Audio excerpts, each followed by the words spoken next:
Got a lot of cities there. Gonna have a dream. Might as well dream big, right? Right.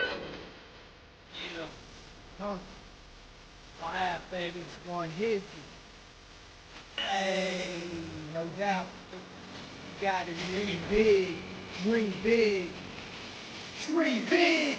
Don't say what you're gonna do. Dream big. Do what you say you're gonna do. Dream big. Don't hold back. You got one shot. Dream big. Take the light and show what you got. Dream big. One life to live, live it to the fullest. Dream big. Keep your motivation to make it to the top. Dream big. Fuck the haters.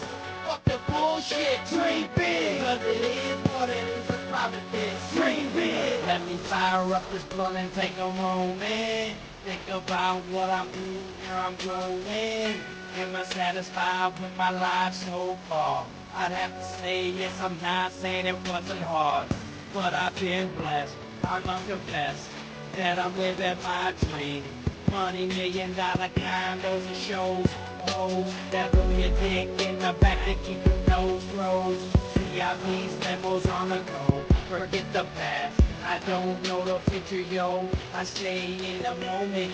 You can get it if you want it, so jump on that plane and take flight. Take aim, put it in your sights. Have to fight to get what you like. Cause you only got one ride. You don't wanna look back and say what you coulda did. You wanna know you did. So dream big. Dream big. Don't say what you coulda did. Dream big. Do what you say you're gonna do.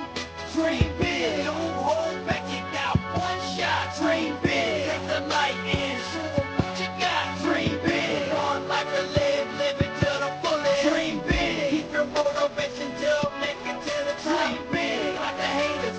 Fuck the bullshit. Dream big. Cause it is what it is. A private bitch. Dream big. I dream big to compensate for my nightmares. I dream as if what I wish I had was right here. The weed is used to paralyze the stress I have. And yes, I have a lot of that. I'm not suggesting that I abuse Mary Jane or I'm addicted. But look at all the pain that my life has inflicted. So if I didn't smoke, there's no telling what I do.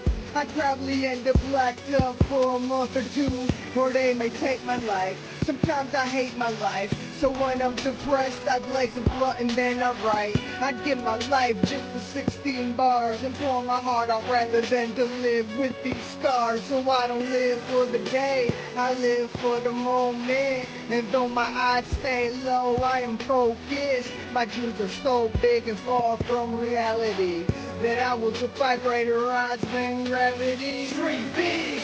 Don't say what you're gonna do. Dream big. Do what you say you're gonna do. Dream big. Don't hold back. You got one shot. Dream big. Take the light and show what you got. Dream big. One life to live, live it to the fullest. Dream big. Keep your motivation till make it to the top. Dream big. Fuck the haters. Fuck the bullshit. Dream big. Cause it is what it is. A private bitch. Dream big.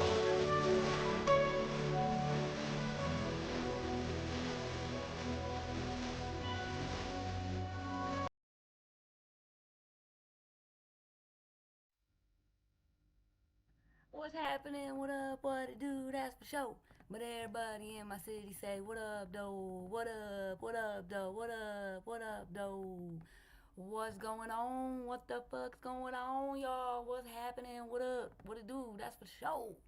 But everybody in my city say, what up, dude? Yeah, yeah, yeah. Let me start it off like this. Copyright. Disclaimer, under Section 107 of the Copyright Act, 1976, allowance is made for fair use for purposes such as criticism, comment, news reporting, teaching, scholarship, and research. You know? You heard me say it. You can't say I didn't. It's in the chat. It's pinned. It's in the description.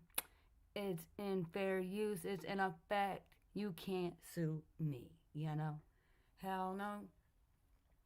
All right. Let's see. Let's see. Okay. Again, real quick, I'm gonna drop these links like I said I would every time. If y'all could kindly go subscribe to Aggie with the Rent's Daughter platform. She needs support. We got Yolanda 100, keeping it 100. She's always keeping it 100. Ain't seen you in a while. Hope you all right, Yolanda. But you know, go give her some support if you could, if you would. Then we got Miss Minnie. It's the holidays, y'all. She be getting her coupon on and she be doing her thing. You know, getting a lot for a little. Check her out. Hit that subscribe button. You know what I'm saying? Help your pockets out for the holidays, you know? We got Miss Aggie with the wrench. Are you having the smoothest, the coolest, and truest night, Miss Aggie? You know? You being real smooth with it, cool with it? I know you are, Miss Aggie. JJ, that's the name, you know? Hell yeah. Salute to you. Salute. Salute to you too. Salute. Aggie says, yes indeed, I knew it. How'd I know, Aggie? How'd I know, y'all? I knew. Let me grab my paperwork. We got some shit to talk about tonight, and yes. I got some info on them ladies at the trial. Oh, not the trial, but the little hearing, you know. But first I'm gonna I'm just gonna, because I'm, you know, people, you know, in my ear, which it's crazy to me. I don't understand, but I guess because I'm not in fucking law school, I don't know shit. But again, just because you're in law school does not mean you know it all, okay? This is the problem. This is not a competition. I'm not out here trying to compete with none of y'all on here. So I don't know why y'all trying. I don't know what the problem is, but I don't know. I ain't even said nothing to y'all. It's weird ass energy, but I'm not competing with y'all, especially on this baby girl's name. Like, especially when there's fucking receipts, there's a fucking news camera clipping on. You fucking kidding me? But let me guess. Oh, you go to law school, so you're better than me and you're entitled to it. But we're gonna break it the fuck down. And if you don't like it, I'll just ride up out of here right now, cause I'm breaking it down. Cause I'm over this shit. So let's start it off. Mr., you know,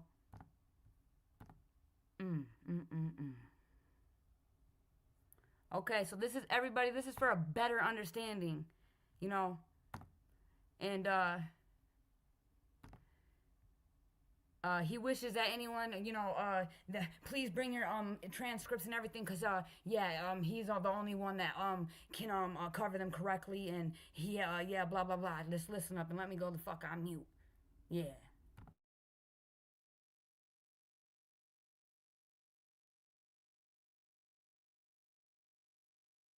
Hope everybody had a good, productive Monday.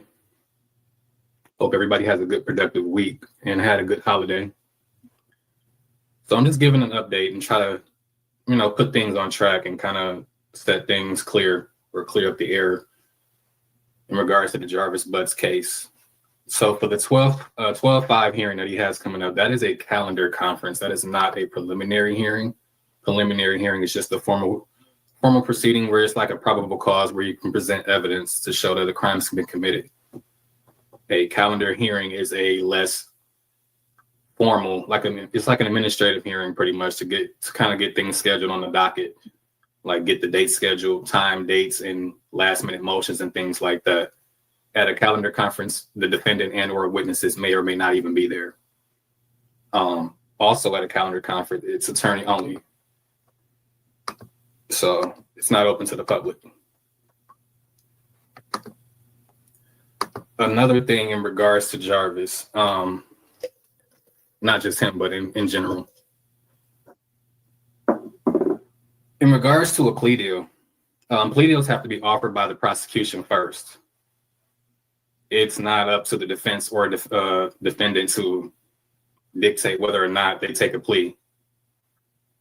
When it comes to plea deals would only be given or offered if the prosecution feel as though they have a weak case. If their case is not weak, 9 times out of 10, they're not going to offer you that.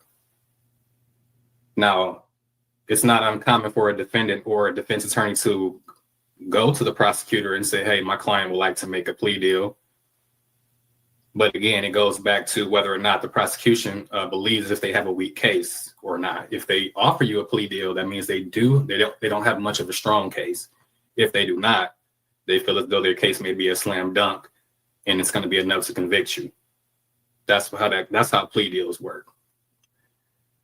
Even with the plea deal, if the prosecutor or defense or prosecutor and defense attorney was to come to an agreement about that particular plea deal, it still has to be accepted by the judge. So whether or not if they come to a mutual agreement to say, hey, he's going to admit guilt to this type of crime for this amount of years. The judge can come back and say, no, I don't accept this. I want him to stand trial. And that's up to the judge's decision to do that. It's up to him at the end of the day whether or not that plea deal can or cannot be accepted. When it comes to a plea deal being taken, that means more people will be arrested and bring up charges on them as well too. So more indictments, more arrests, more warrants, things like that. That's what will happen if there is a plea deal on the table. As far as whether or not there is, to my knowledge, there is not from the Jarvis Butts case. I don't see a reason to offer him one from the prosecution side, but that's just from their side. I believe that even though they have a circumstantial case and all their evidence is circumstantial, they may be able to prove it beyond a reasonable doubt. That's why it's up to them to whether or not they can offer a plea deal, because the burden of proof rests with the state or prosecution. So yeah. So I just kind of wanted to clear that up. As far as the 12-5 hearing, the courthouse is a public place. They will still let you in the courthouse. As far as the court hearing, you will not be allowed in, more than likely. So yeah. As far as the 12-5 hearing, it's for all of the victims. It's not just one in particular. It's for all of the victims that's involved in the case, not just Nazaya as well. So I just wanted to clear that up and to make sure that, if there's any type of validity that's going to be put out there, I would like to be, the one to do that. Keep everybody updated, informed, keep you with the actual facts.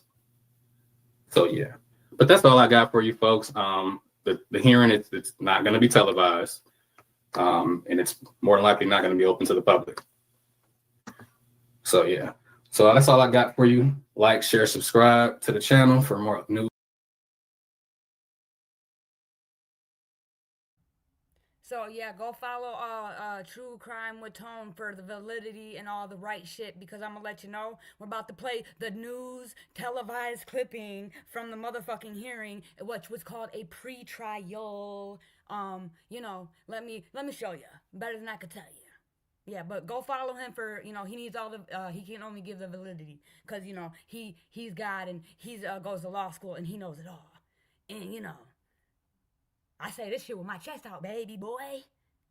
You're wrong about everything you just said. Every fucking thing. Wrong. Now let me show you.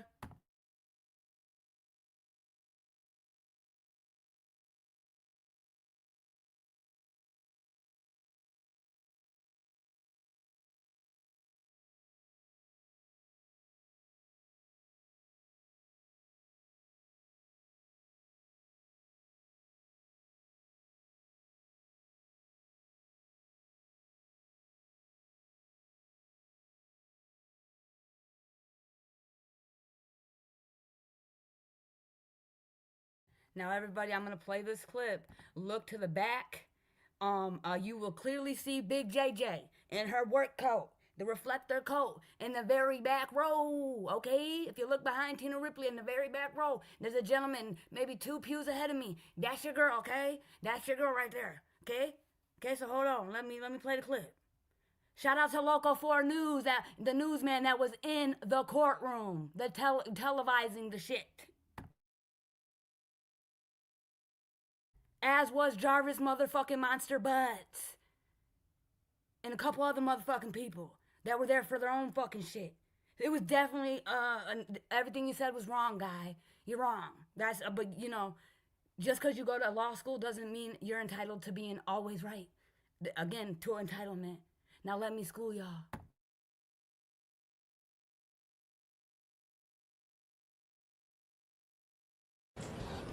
Yes, okay, very good. So I think it would probably make sense to schedule a final pretrial date before our trial, in the event of a potential resolution of these cases. Thinking, at least 3 to 4 weeks before the trial date. Is that fair? I think so, Judge, yes. Yes. Okay. All right, so if you all have your calendars handy, why don't we get our next date? It'll be final pretrial date.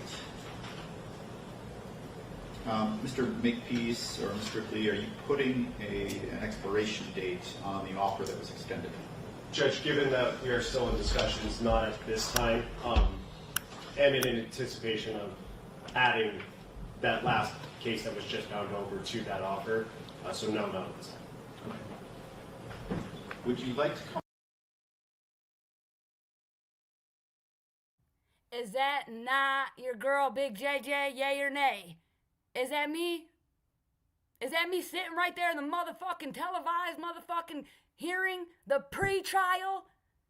The pre-trial. Which will be going back for a final pre-trial. Final. The judge says he hopes that they have a resolution, if you just heard him. The offer is still on the table, the negotiating. Because they haven't thrown in JB's case yet. Okay, guys? Now we're gonna listen up some more. This shit was out 5 days ago. This shit was, I played this shit the day of court. They fucking posted it the day I went to court. The news clipping. Again, let me go on mute and we'll listen.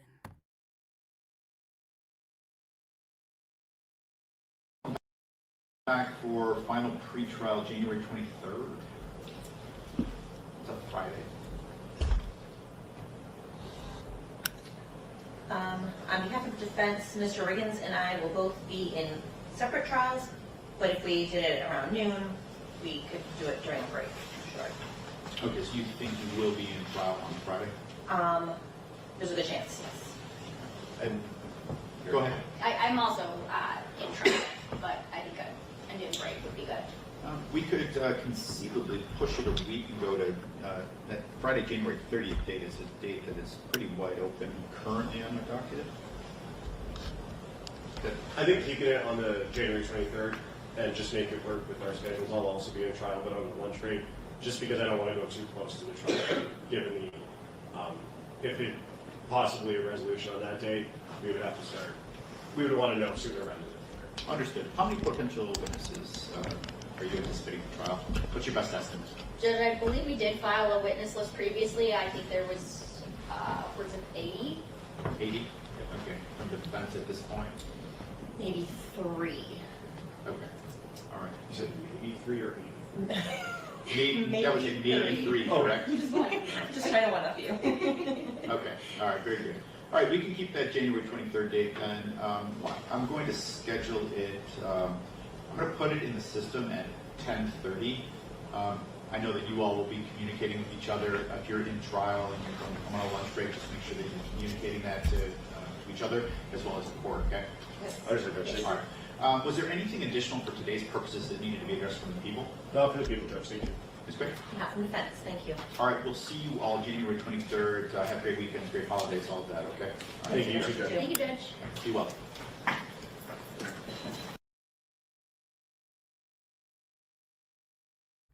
Oh, okay. Hold on one second. You're misinforming the people out of being a hater. You're a fucking hater, bro. Straight hater. Everything you said. Like, you wanna get your ego out of your way, bro. Like, period. Like, and you know what? Let me finish playing this shit, and then I'm gonna say something, and then we're gonna go down the rabbit hole. Yeah, hold on. Yeah, just hold up.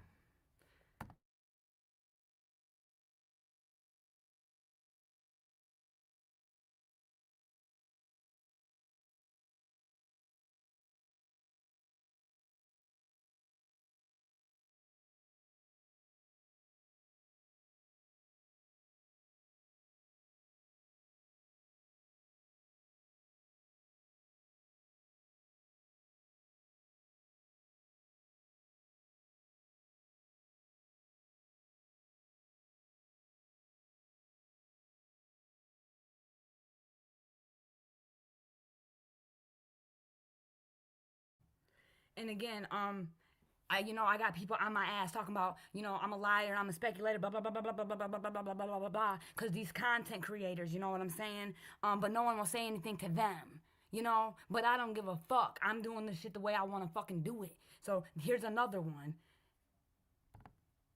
But y'all really want justice for Naziah Harris. Y'all really want justice, and this is what you do.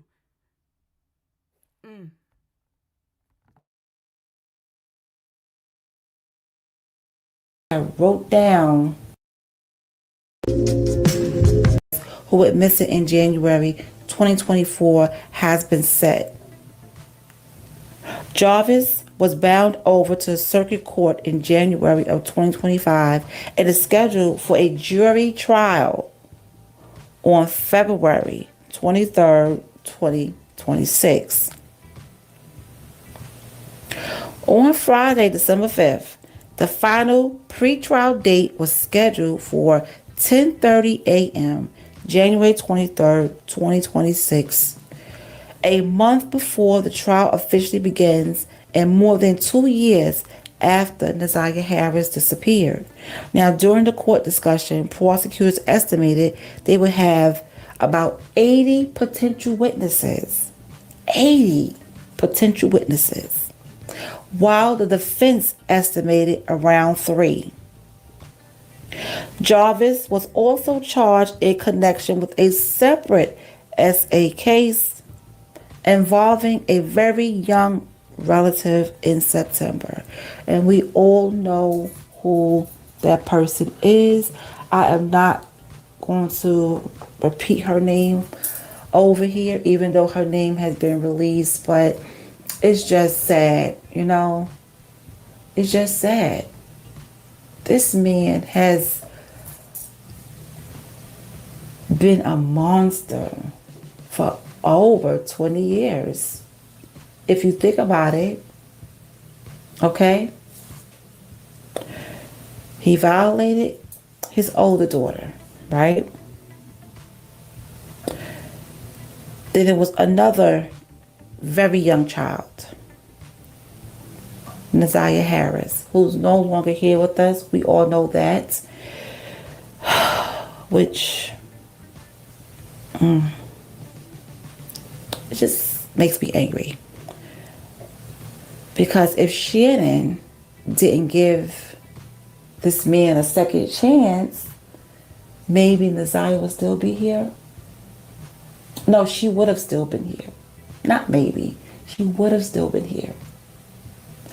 And if she didn't have children with him, her oldest daughter would be up. If she didn't have children with him, her oldest daughter wouldn't have gone through anything because she wouldn't be here. Now, children are a blessing, okay? And I'm not saying that she can't have children or she shouldn't have children. She already did. She already had 5 children by Jarvis. Maybe if she would have had children with some. So listen to what she's about to say. Why not just run the clip? You wanna and then I'm gonna show you another thing. This is my problem with her. But shout out to you, Phonesy, Jonesy, whatever. Go follow her, y'all. Go ahead and follow her. But this is my problem with you because I asked you already once to stop with me. Okay, this is one of Kawana's, platforms. Cool with. Okay, I asked you once. Okay, put some respect on my motherfucking name. Okay, and then you wanna fucking do this shit. Okay, so I'm gonna continue on.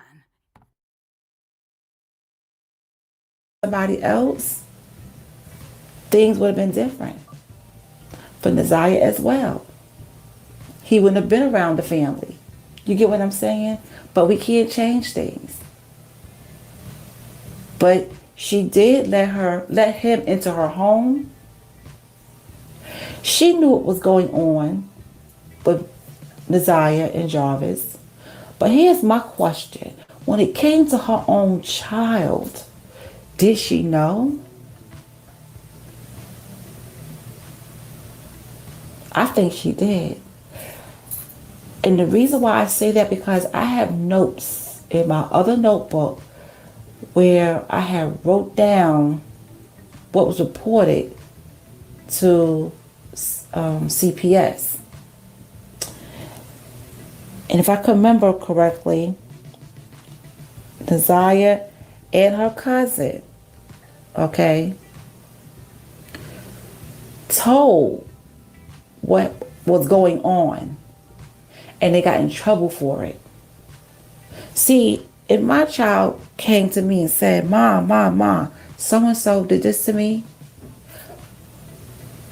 why would I get her in trouble? Why would I punish her? No, he's the one going to catch it. He's the one going to feel it. You feel what I'm saying? Oh my gosh, I just don't understand, man. This man has ruined so many lives. And he's still sitting in court with that mask on, which we all need to just stop talking about the mask because he's not going to remove it. And they are not going to. I've called the judge and I have called both attorneys and I heard nothing back. So you know what? He's going to sit in there during the trial with that mask on. Now, if he doesn't have the mask on during the trial, I'd be surprised. I would definitely be surprised. Okay? But 9 times out of 10, he's going to have that mask on again. So,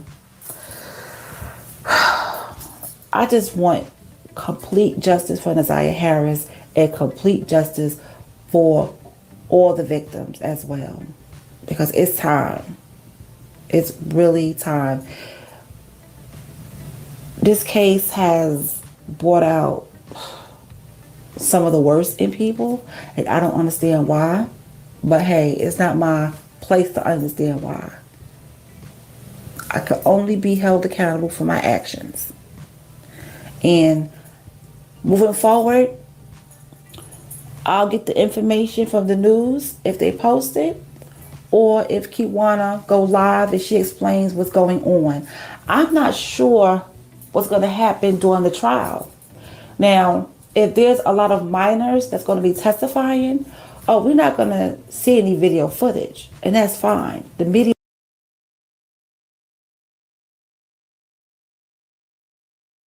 So why didn't you play the fucking news clip instead of making your own little slideshow and whatever, and then just speaking about fucking nothing to do with any fucking thing? Okay, so hold on, let me show y'all. Because again, this is the plot thickens. Because me and her had words when Mimi did what she did, and she put my name in the title, and she wanted to speak on my child and speculate some bullshit. And I asked her to stop and to put some fucking respect on my name and putting my name in titles and shit. And then she goes and does this and makes a little fucking clips and does her own little news fucking announcement. Bitch, put some respect on my name. I'm going public with this shit. I don't care. You ain't better than me. You are not better than me. I don't give a fuck how many followers you got, subscribers. I don't give a fuck.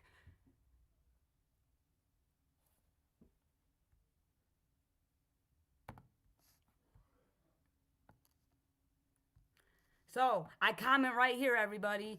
At Phone Jones, love the demonstration, but one question. Why starting at timestamp? You took the time to edit and make that picture. What the fuck do I have to do with anything you're saying? Stop putting me in your title and editing pictures. Respect Naziah. I said justice for Naziah.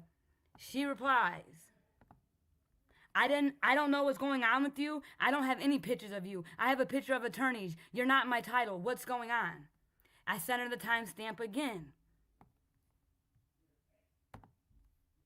Is that you behind the lawyer? I stretched the picture to show her. I didn't know that was you. No ill intention at all. Bitch, that was a mighty fine stretch. And I said, that's me. Understandable. Okay? You're a liar, bitch. And now I'm going to show you why. Because when Mimi thought it was cute and you thought it was funny for her to dox my child's home, and you put me in the title, me and you went at it hardcore, right? You know who the fuck I am and you know what I look like. You thought that shit was funny when Mimi did that to my son's home. My 2-year-old child, my son's home. You thought that shit was fucking funny. And I checked you. Now I'm checking you again. Okay? Man, oh man. I'm sick of the motherfucker. Hey, Jonesy babes, and welcome back. Shut up. Jonesy baby my ass, man.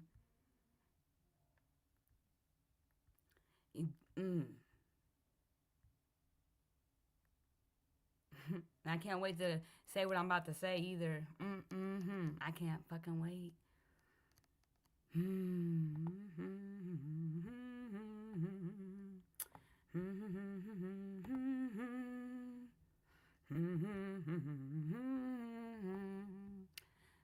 Okay. Yeah, everybody sees it. There it goes. JJ versus Mimi, right? Complete justice for Naziah is JJ versus Mimi. Okay? So I hope all y'all can go over there and tell her how fucking wrong she is, just like everybody wants to be in my motherfucking ear. All these 20 motherfucking people in here. I hope y'all go say something. I hope you do. Because everybody, please do. I really do. Right is right, wrong is wrong, right? Right is right, wrong is fucking wrong. I hope at least one of y'all say something to one of these motherfuckers. Because I did. I do. So shit. Because yeah, you guys stand for something, right? Y'all stand for something. Y'all stand for right? Well, we'll see.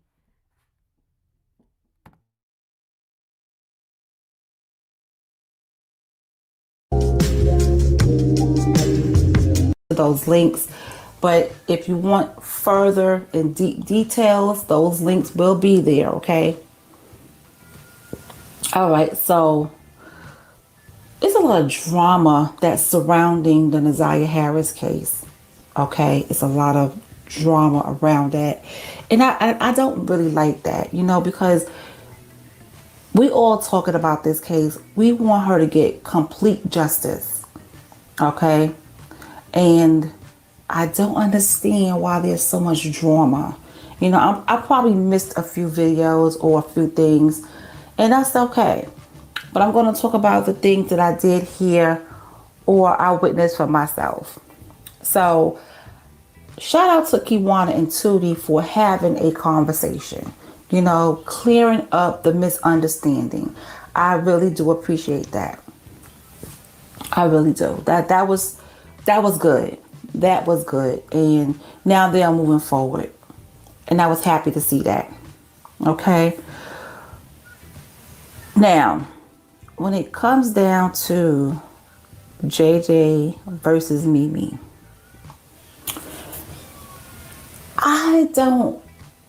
why did she have a bat in her hand?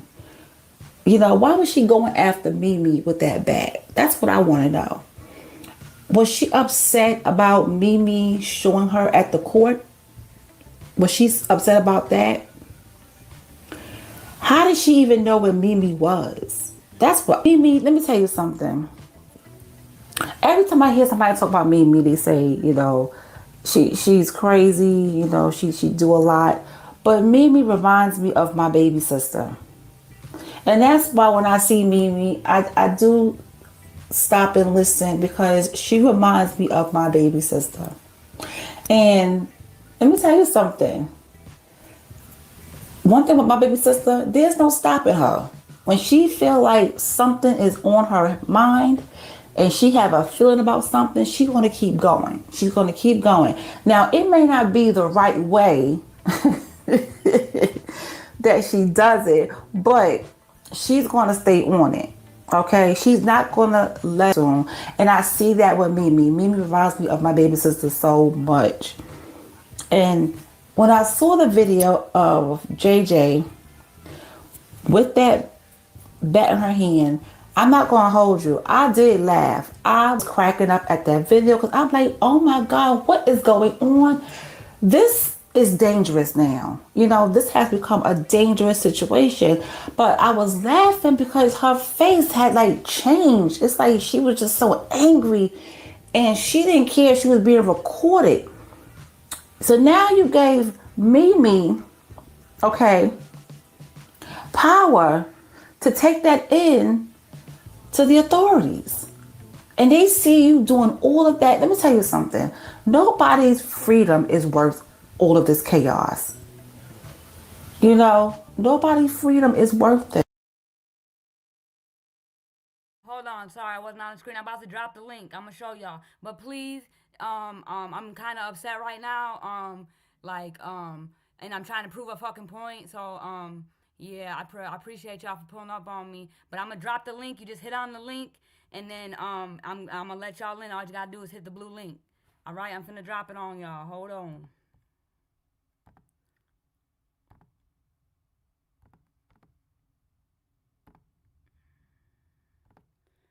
So click on that link right there, and I'll let y'all up.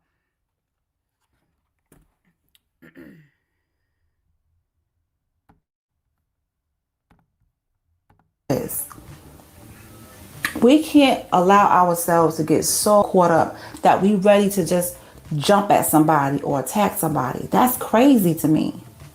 And I was like, wow. And me on the other end saying, you is that your baby in the car and you going to jail? Mimi didn't sound scared at all. She was just saying her stuff in her video. But JJ, I was like, wow. I said, oh my God, this is real. This is insane. What's going on, Miss Adventures? Girl, not nothing. What you upset about? There's this again, y'all. I know y'all don't be on this Red app that much. Uh-uh. But there's some. This is just I'm going down the line of just these CCs that are just straight haters, and they keep putting my name in titles and Somebody put your name in the title? Yeah, this one right here has it's JJ versus Mimi, and then they're trying to basically debunk and say that I'm a liar. I didn't go to court. Jarvis wasn't offered a plea. Like all this shit, and it's like, are y'all fucking kidding me? The news even played the fucking hearing. And, What I tell you about entertaining bullshit? No, I know, but just this I have to because everybody says something to me. I got that I need everyone to go check these motherfuckers at this point. You get what I'm saying? I do, but fuck them. I know it's fuck them, but we just listening and we about to hobble along and I just I was in the fucking courtroom. He was offered 20. I know you. Hold on, I'm sorry. You good? Oh, you ain't choking. Hold on.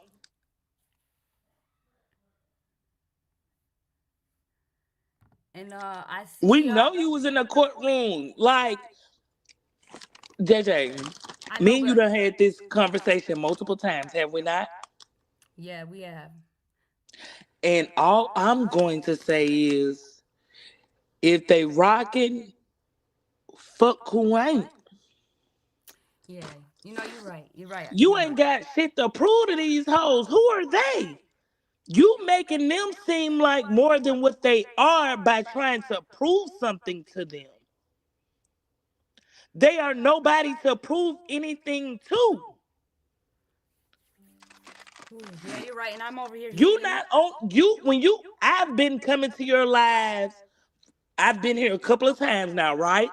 Mm-hmm. All you do is sit on live and try to be informative about the shit that is going on in Michigan, Detroit, Michigan, right?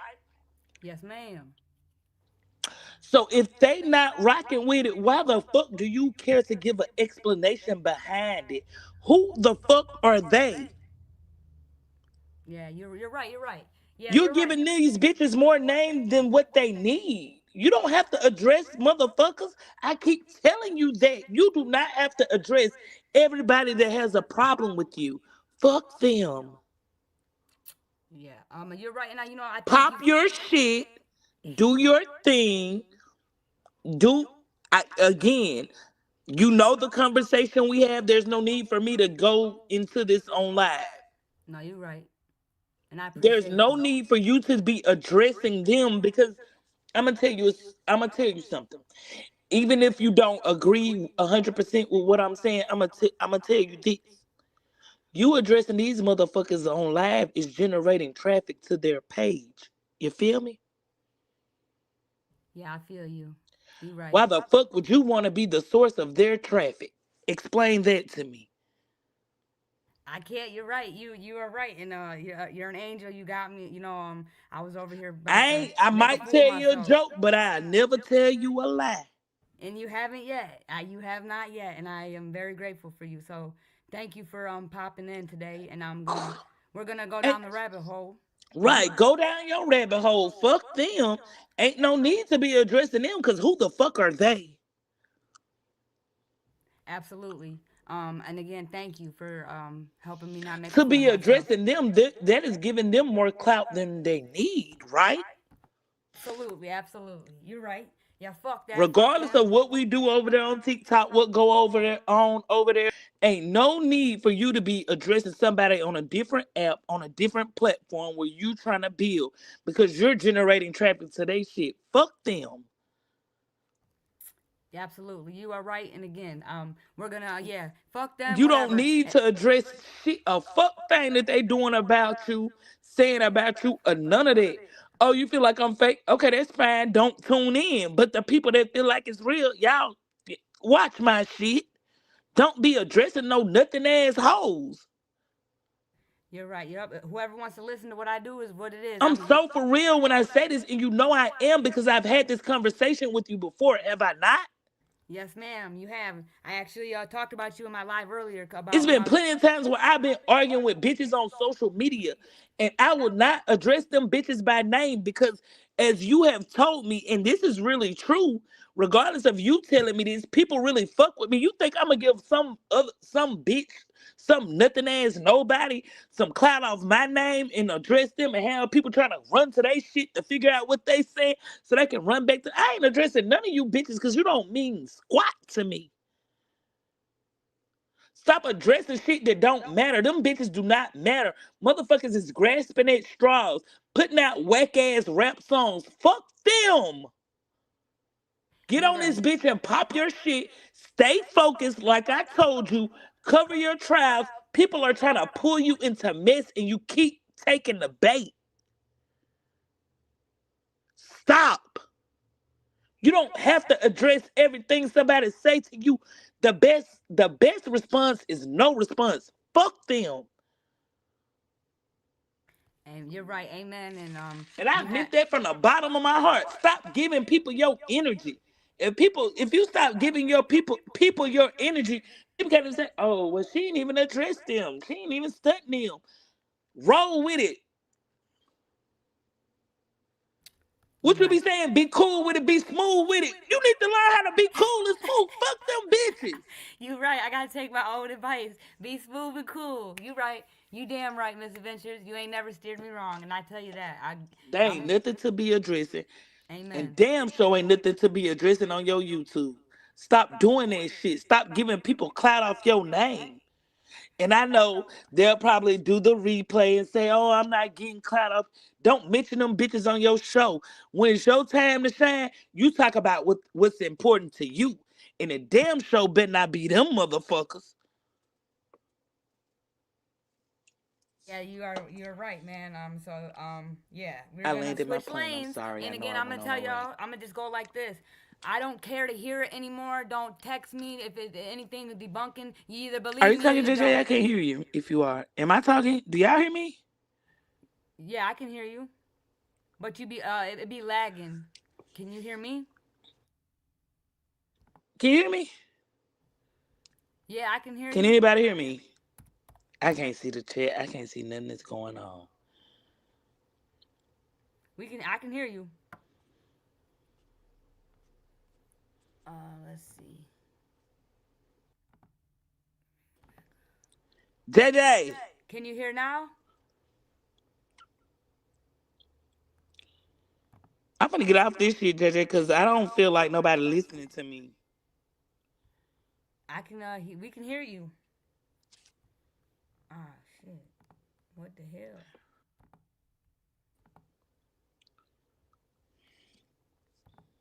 Can you hear us now?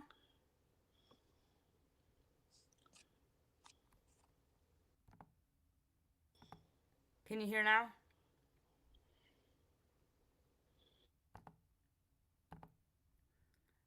Um, can y'all hear me? Let me see.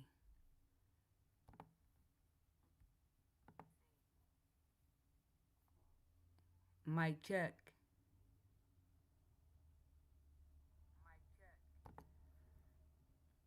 Yeah, Miss Adventures. Let's see. Oh, I didn't know. I feel like I was talking to myself. Did you hear everything I said to you? Don't mute. Yeah, no, yeah, I heard everything you said. We all heard you. Okay, good. Yeah, I heard it all, and you know, you're right, and we're gonna switch lanes. And again, it's Switch lanes. Don't be giving nobody no clout on your platform. Fuck everybody. Amen to that. Well, Mrs. Bench said that part. So we're gonna switch lanes, and yeah, you're right. Thank you. Yeah, Thank you. thank you, Miss Adventures. You're the shit, and we'll see you You tomorrow. know, what I be telling you, I might tell you a joke, but I never tell you a lie. And you're with me when I'm right, and you're with me when I'm wrong. You know, and so I respect you. Listen, you be full of shit. Hold on. You talking about which it when you're right and which it when you're wrong. Now I'm gonna tell you when you're wrong now, JJ. You know that. And you have and you did, and I really do salute you. And I already told it. I'm gonna see y'all back. I'm gonna have you back on the platform tomorrow. Okay, but yeah, stop giving them bitches your energy. Fuck that. Absolutely. So yeah, we're gonna Put go your ahead. energy toward what's deserving. Amen to that. There's a lot of, like you said, there's a lot of crime and things that need attention. I'm gonna mute and I'm gonna go back to YouTube so I can see the comment. All right, Miss Adventures, for sure. Thank you for pulling up on your girl. All right, yeah. So yeah, we're gonna switch lanes, and I'm gonna just be done addressing that. Shout out to you, Miss Adventures, again. So yeah, for now on, it's just if you believe me, you believe me. If you don't, you don't. And in Jeremiah 7, verse 5, it says the Lord says, cursed is the man who trusts in human beings, who seeks in strength in flesh, whose heart turns away from the Lord. So, trust, just do your research, I guess. I'm going to do mine and we're going to do ours. So, switching lanes on that ass. It's fuck them. I don't give a fuck anymore. We got a lot of shit going on. So, Miss Aggie with the wrench, if you're still in here. Are you in here, Miss Aggie with the wrench?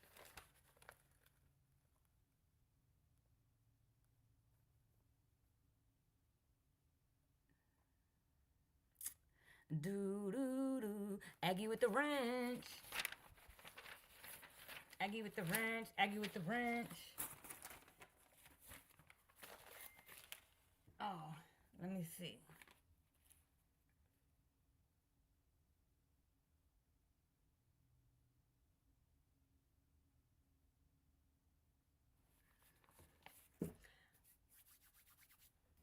All right, y'all. So,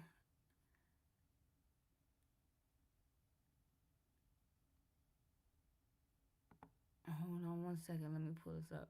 Yeah. Again. Yep. Again, we have another.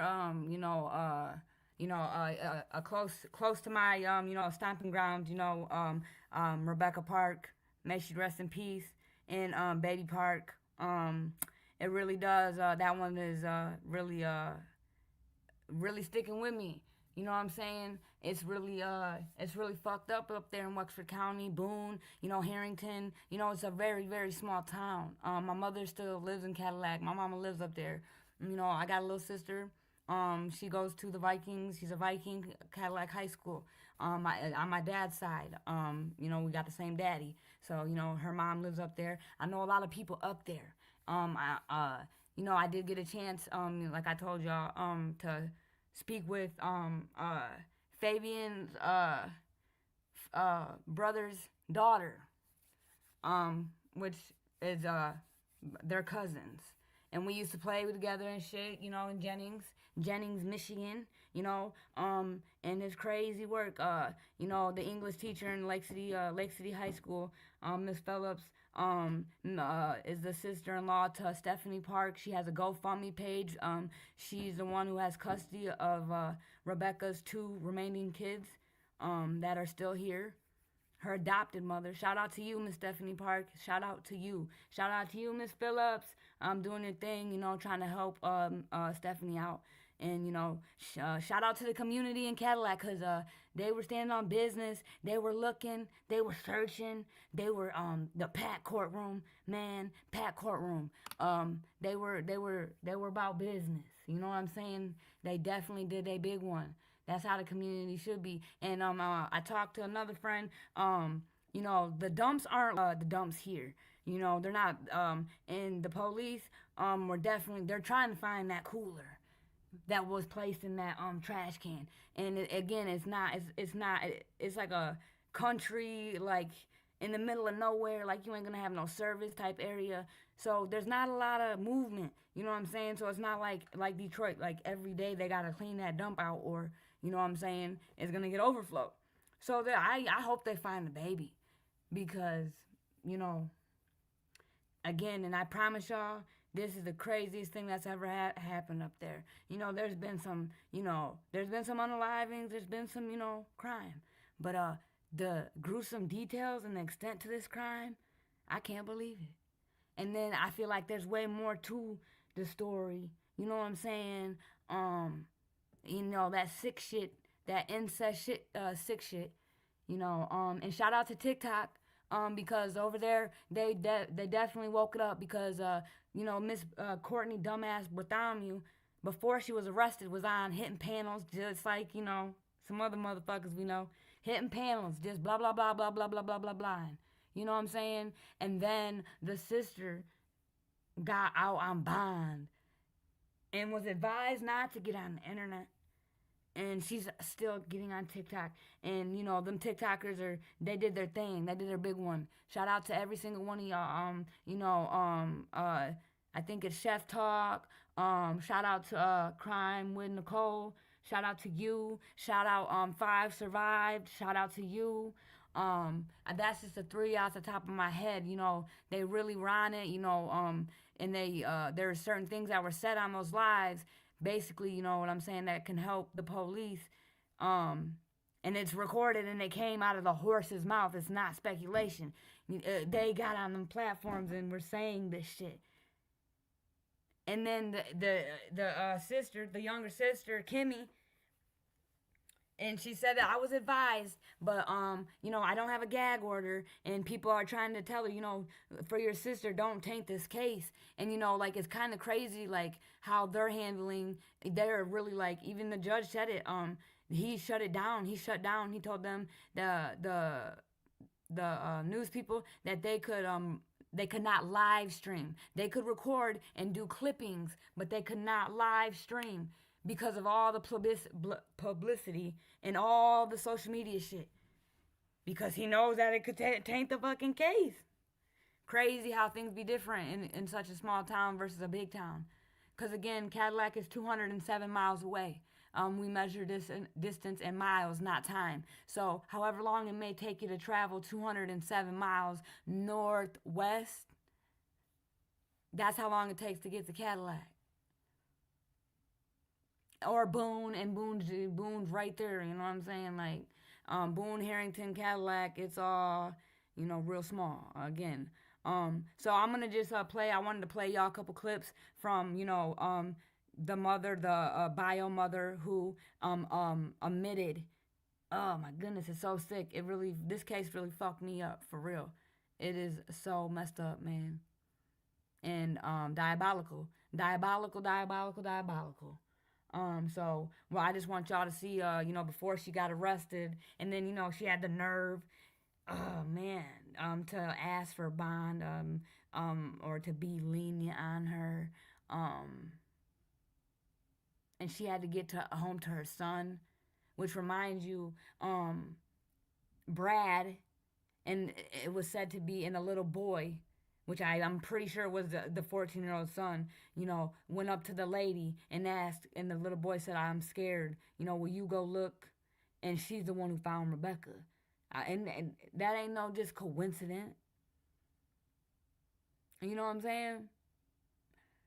And then the mother, you're going to hear when I play it in a minute, Courtney is talking about how Richard, which is the baby daddy allegedly to Rebecca, he done did it with her. He done did it with the sister. He done did it with Rebecca. And then she said, and he's probably doing it with the other baby mama right now. Like, what? Everybody doing everybody. And I said it, I'm not trying to say, but like, Brad wasn't getting nothing. Like, reason why the baby, like, it was like, I feel like it was, Brad didn't, I don't know. I don't even know. I don't know, but I just know it's fucked up. It's weird. It's fucked up. They're all on rugs. You know, the baby daddy Richard got arrested, and the way the news played it, it made it seem like he was arrested for charges, but he had gotten into some trouble early on this year. They were running a rug compound for F and stuff, and he's a habitual. He was held on a $20 million bond for charges to do with F and methamphetamine. You know what I'm saying? Nothing to do with Rebecca. Nothing. Nothing. So let's go ahead and listen to some of these TikTok clips that these awesome TikTok creators were able to catch. And it's just crazy that this here internet, y'all, this here internet is something else, man. Especially, I don't know, if you're being charged with some serious shit, I don't know, people and people are going to bat for her, saying this is she needs support right now, but it's like, look what everything that if you guys followed the case, no, you get off the internet and just shut up. You're lucky that I don't even know why you're out of jail. That's just my opinion. But let's run the clips. You know what I'm saying? Definitely need justice. And again, just to hear her bio mom say what she did to her, it's really sad, y'all. It's diabolical. Let's listen.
The detective asked me and Brad to come in.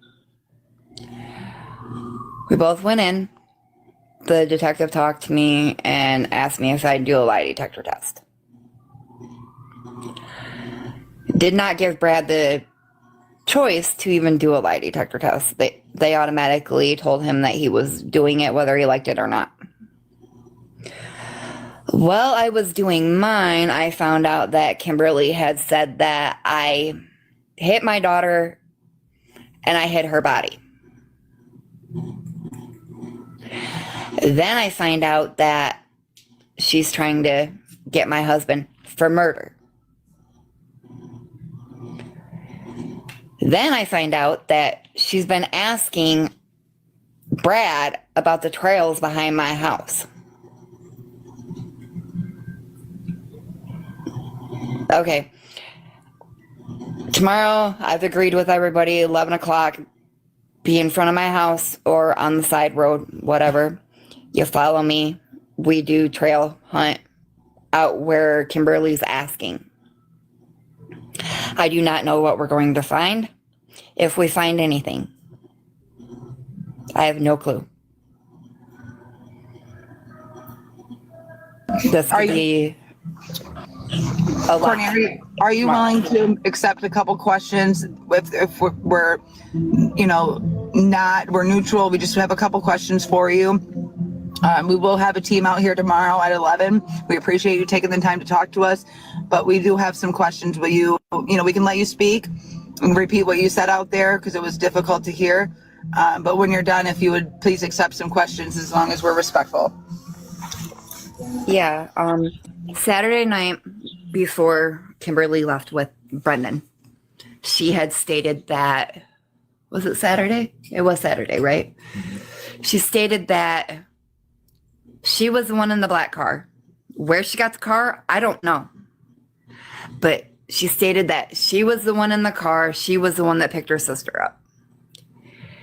She also stated that she took her to a bus station, put her on a bus,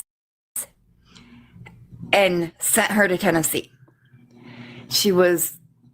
When she got there, was to get a hold of Josh. And I don't know if she's there yet or not. She should be.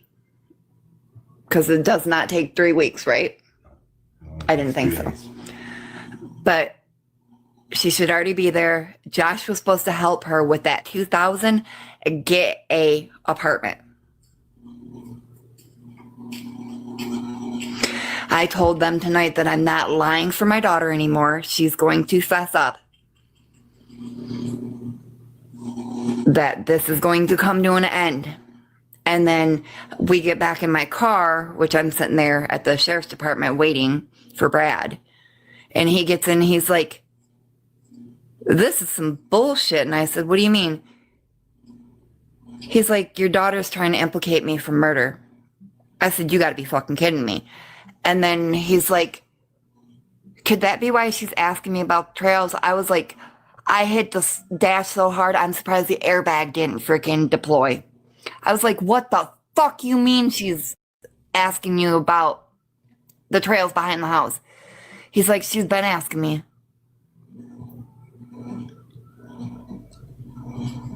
And when the cops were out here searching for Becca around where her phone was and all that, Kimmy was sitting here getting nervous, real nervous. Okay, so you say you put your sister on the bus, but yet you're sitting here getting nervous. And then when we start asking her questions about the sea and the rugs and all that, she just kind of like closed herself off to us. She didn't want to talk anymore. Now everybody in this knows that Kimberly has had everybody, even the ones that went out to the compound, the ones that were here, running a wild goose chase. This has to end. That is why I said, let's go check the trails behind my house. What are we checking Because this has got to stop. trails for? How can we confirm? Have you talked to your daughter? Have you talked to Becca? I have not talked to Becca. The baby shower that we had planned and was supposed to be virtual. How the hell do you do a virtual baby shower? You can't. I don't know. That's a little leery on that. But has she had the baby? Do you know? Kimberly says she has. She said that he's fine, but he's in the NICU in Tennessee. I don't know how truthful it is, but that's what Kimberly's saying. When did Kimberly originally tell you that she got Becca on a bus to Tennessee? She told me Saturday. She told you on Saturday? Okay. And then I told her to tell the detective. Right. And she said that she was going to. If she did get on this bus and you're believing that's what happened, why and what would be significant about the trails behind your house? Why is Kimberly asking about the trails that are behind my house? What was she asking? Why? I mean, what do you mean? What was she asking, like, Courtney? Like, what kind of questions did she ask about the trails? Did she just say, where are they? Or where do they go? Or where does this one lead to? Or what was it? She was asking how many people run them trails and where they went and how far in they went and all that. And I'm like, okay. What's it matter? Well, why? They go with far, and a lot of people run it. But as she was put on the bus for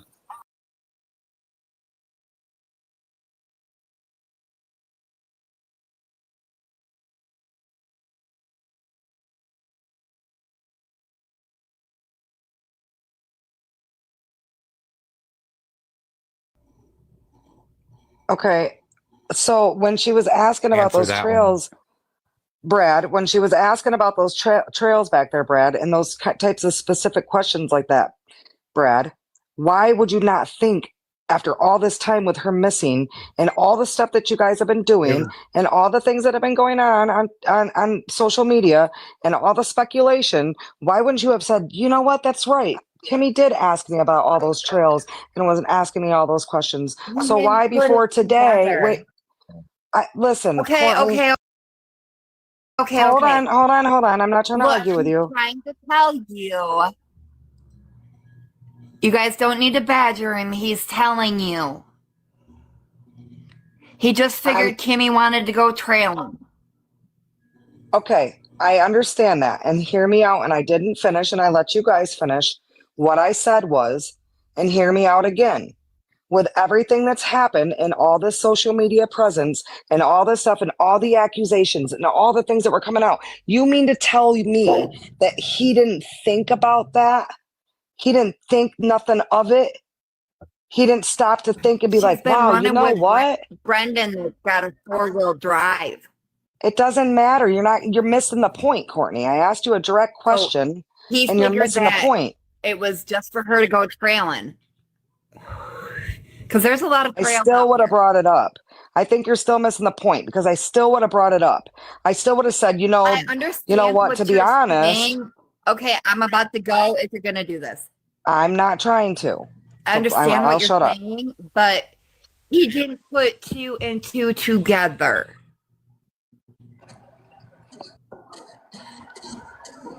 We didn't know anything about the bus until Saturday. It was Saturday. When you found that out Here, on we're Saturday, sitting here wondering where my daughter is at. My other daughter said that she already knew that she wasn't out in the woods, that we didn't have to worry about all that. okay, I have And two I said, how do you questions. know? And she goes, don't worry about it. Don't worry about it. I have two questions. A few weeks ago, it's in an article that you said that you would not be able to participate in a polygraph test because you have tachycardia or however it's pronounced, but your heart beats faster. It's tachycardia. Tachycardia, yes. And you said that you would not be able to give a legitimate polygraph test for those reasons. How were you able to do it today? Did they say that it was okay? They said it was okay. Oh, okay. And you were assuming before that it wouldn't be, or did somebody tell you that?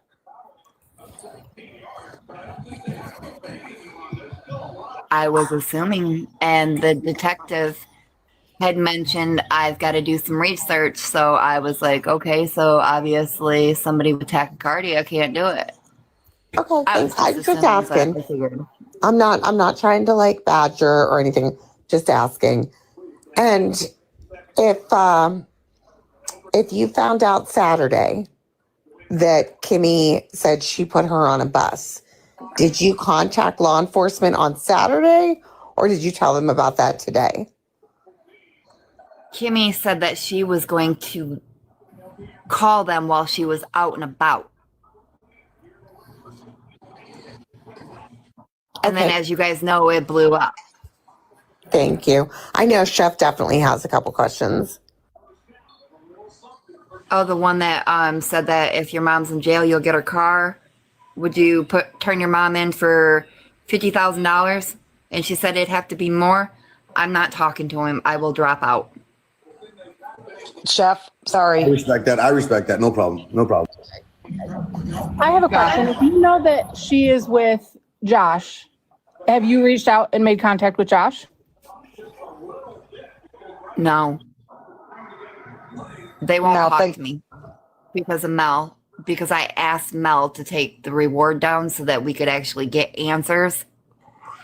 And Mel blew it all out of proportion. Why would you think taking it down would get answers, though? Because if nobody has realized that once the reward was up, like Wexford County Sheriff's Department blew up. Like these are guys that are trying to work 14, 16.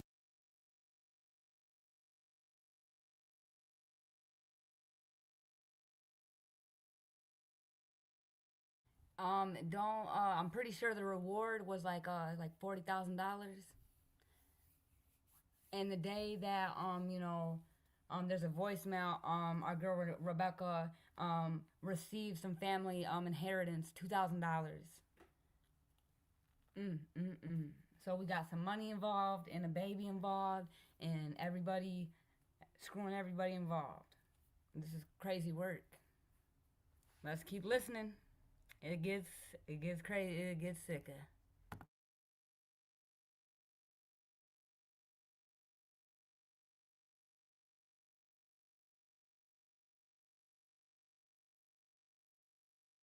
Daughter was being abused.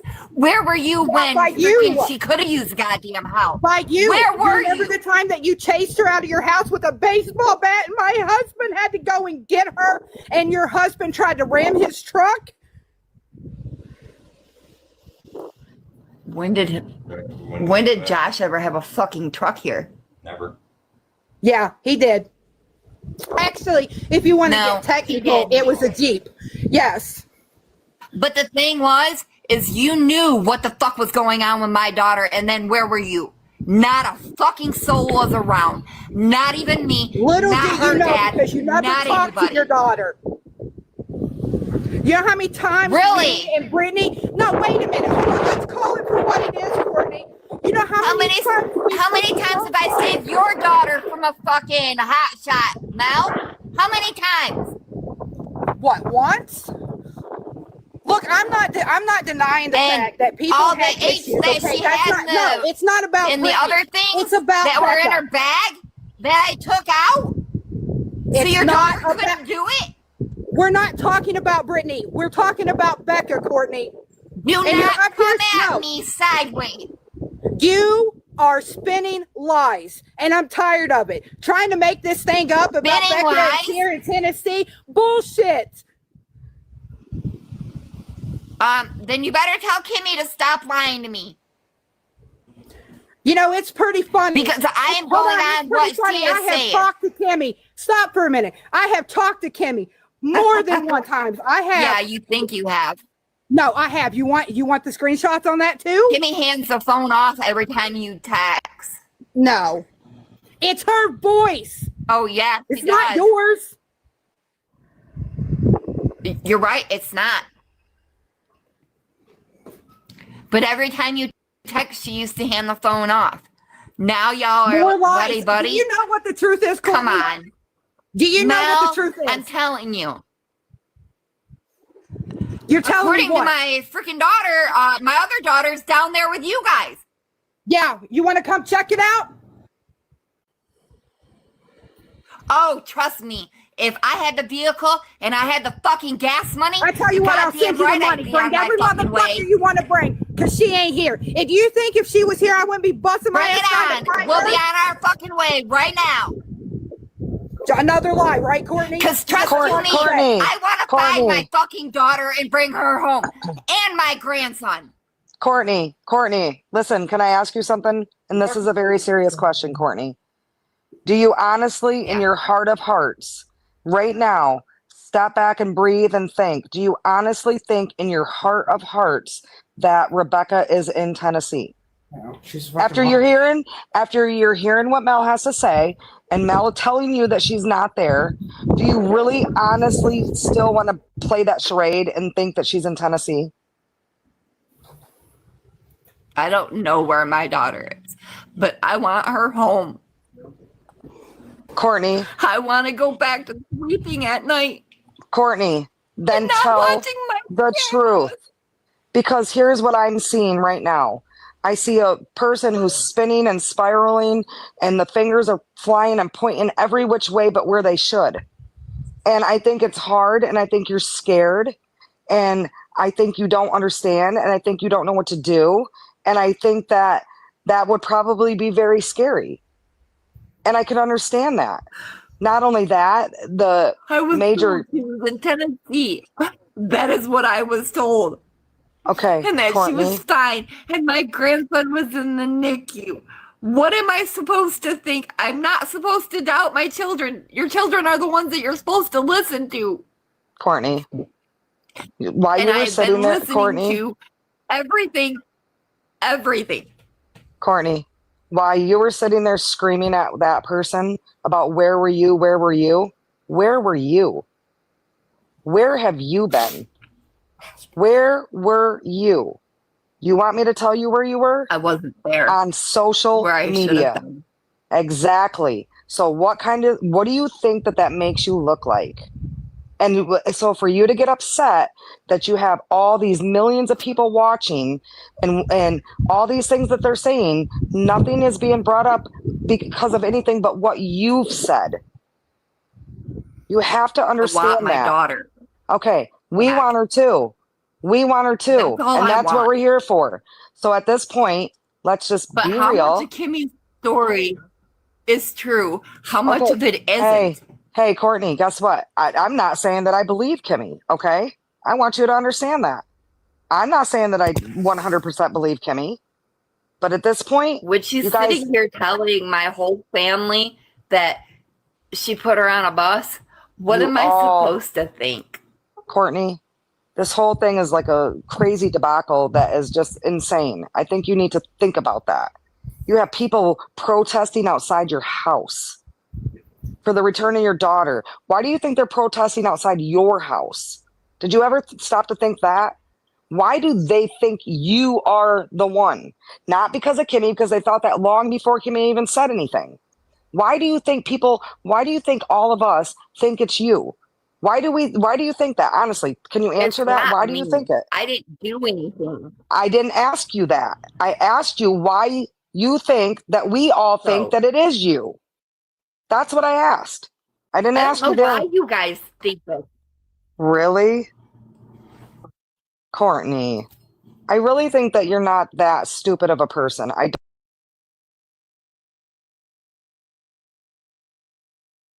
This is diabolical. This was before she was arrested.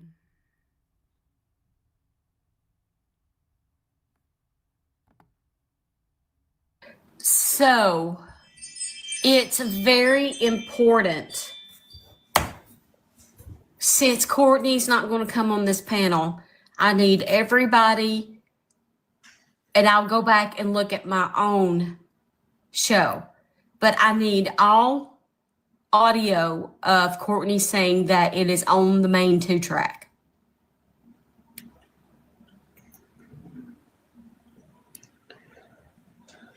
All audio.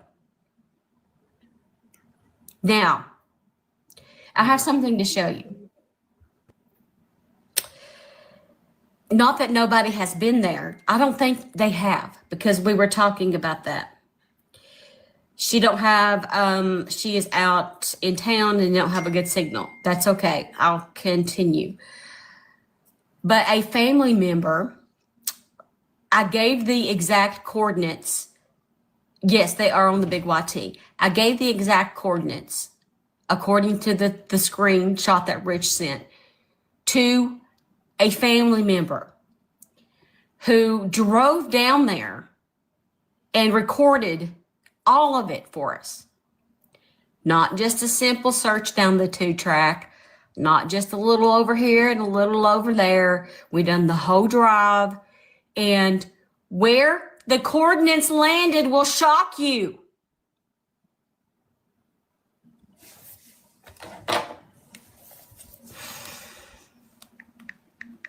Let me come in here from my other account so that I can show you the video.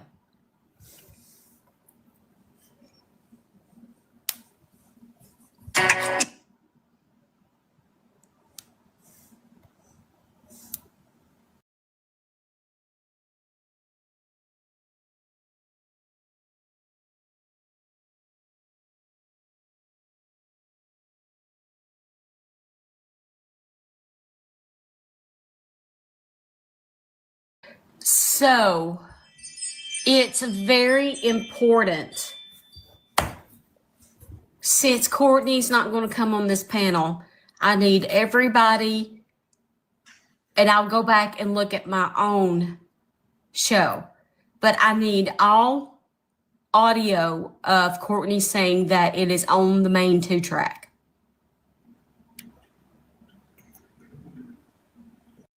To my knowledge, I don't know if it's changed, that she is the one doing the reward. And I believe that's around 15,000 at this point.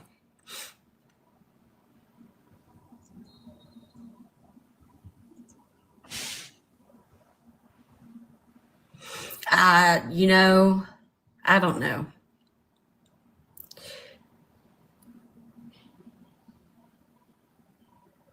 Have y'all, Kim, before this, did y'all ever go on TikTok panels or hang out on TikTok or social media in the way that you do now? No. I mean, don't get me wrong. I usually scroll through TikTok every day.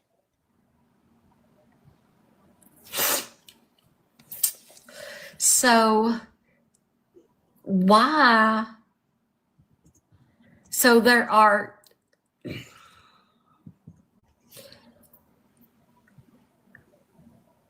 why reach out?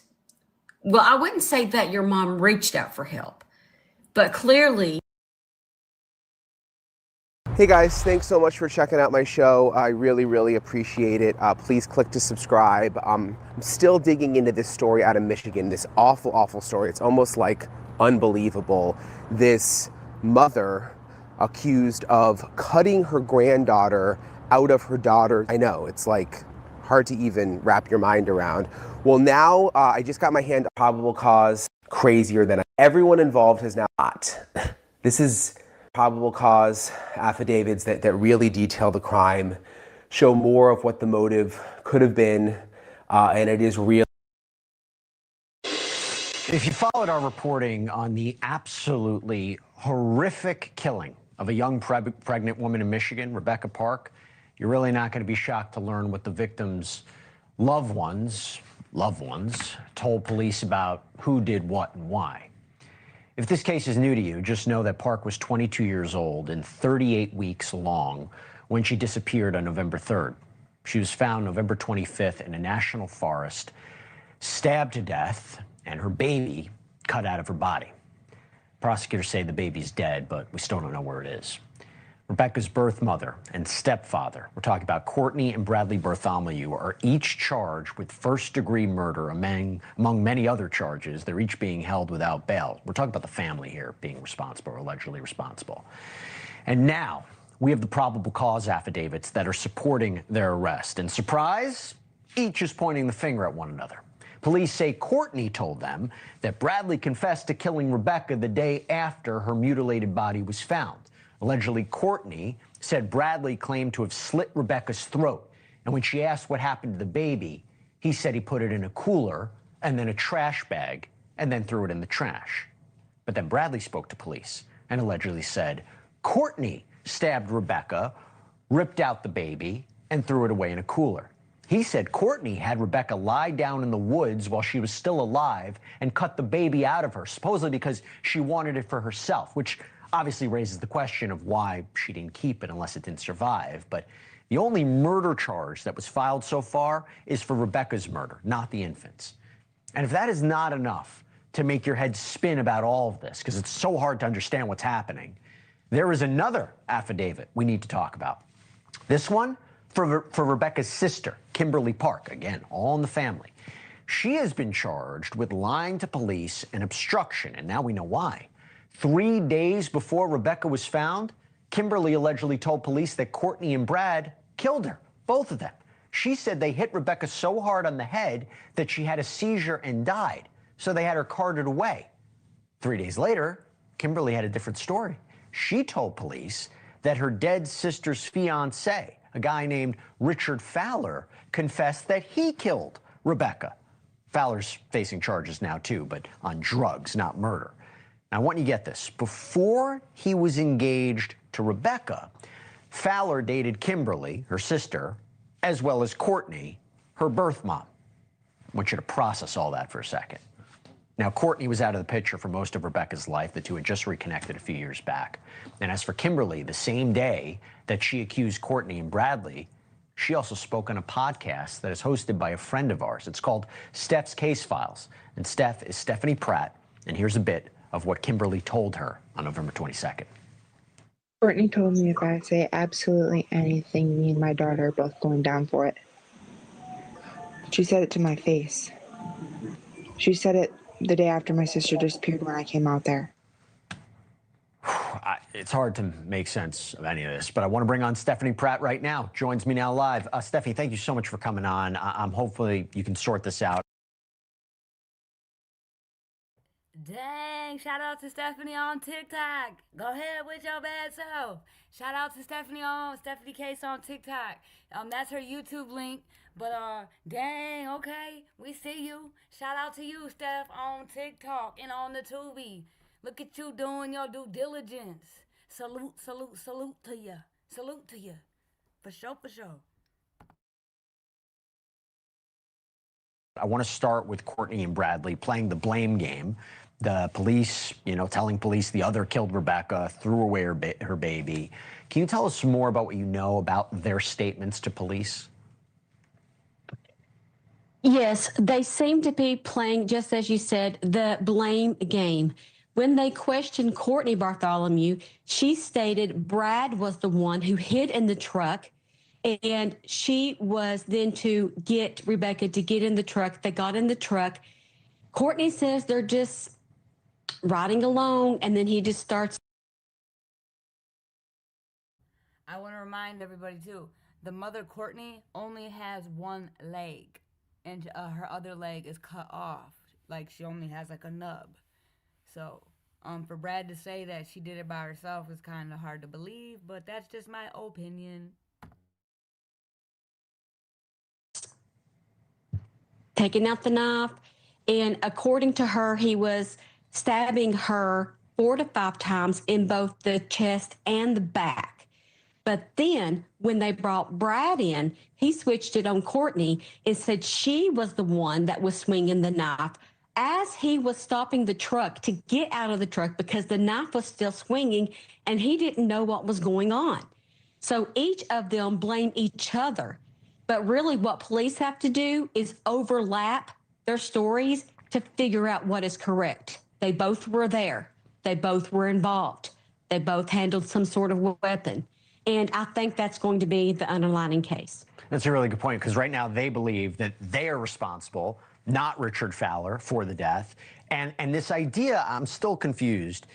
This idea that Courtney lured her out, well, stabbed her, made her lie down, took the baby out, I guess because I'm trying to understand what the motive would have been for that, whether it was to get the baby or there was tension. I don't really quite understand. And then why would Bradley want to kill Rebecca? What would be the motives here for both of them to do this?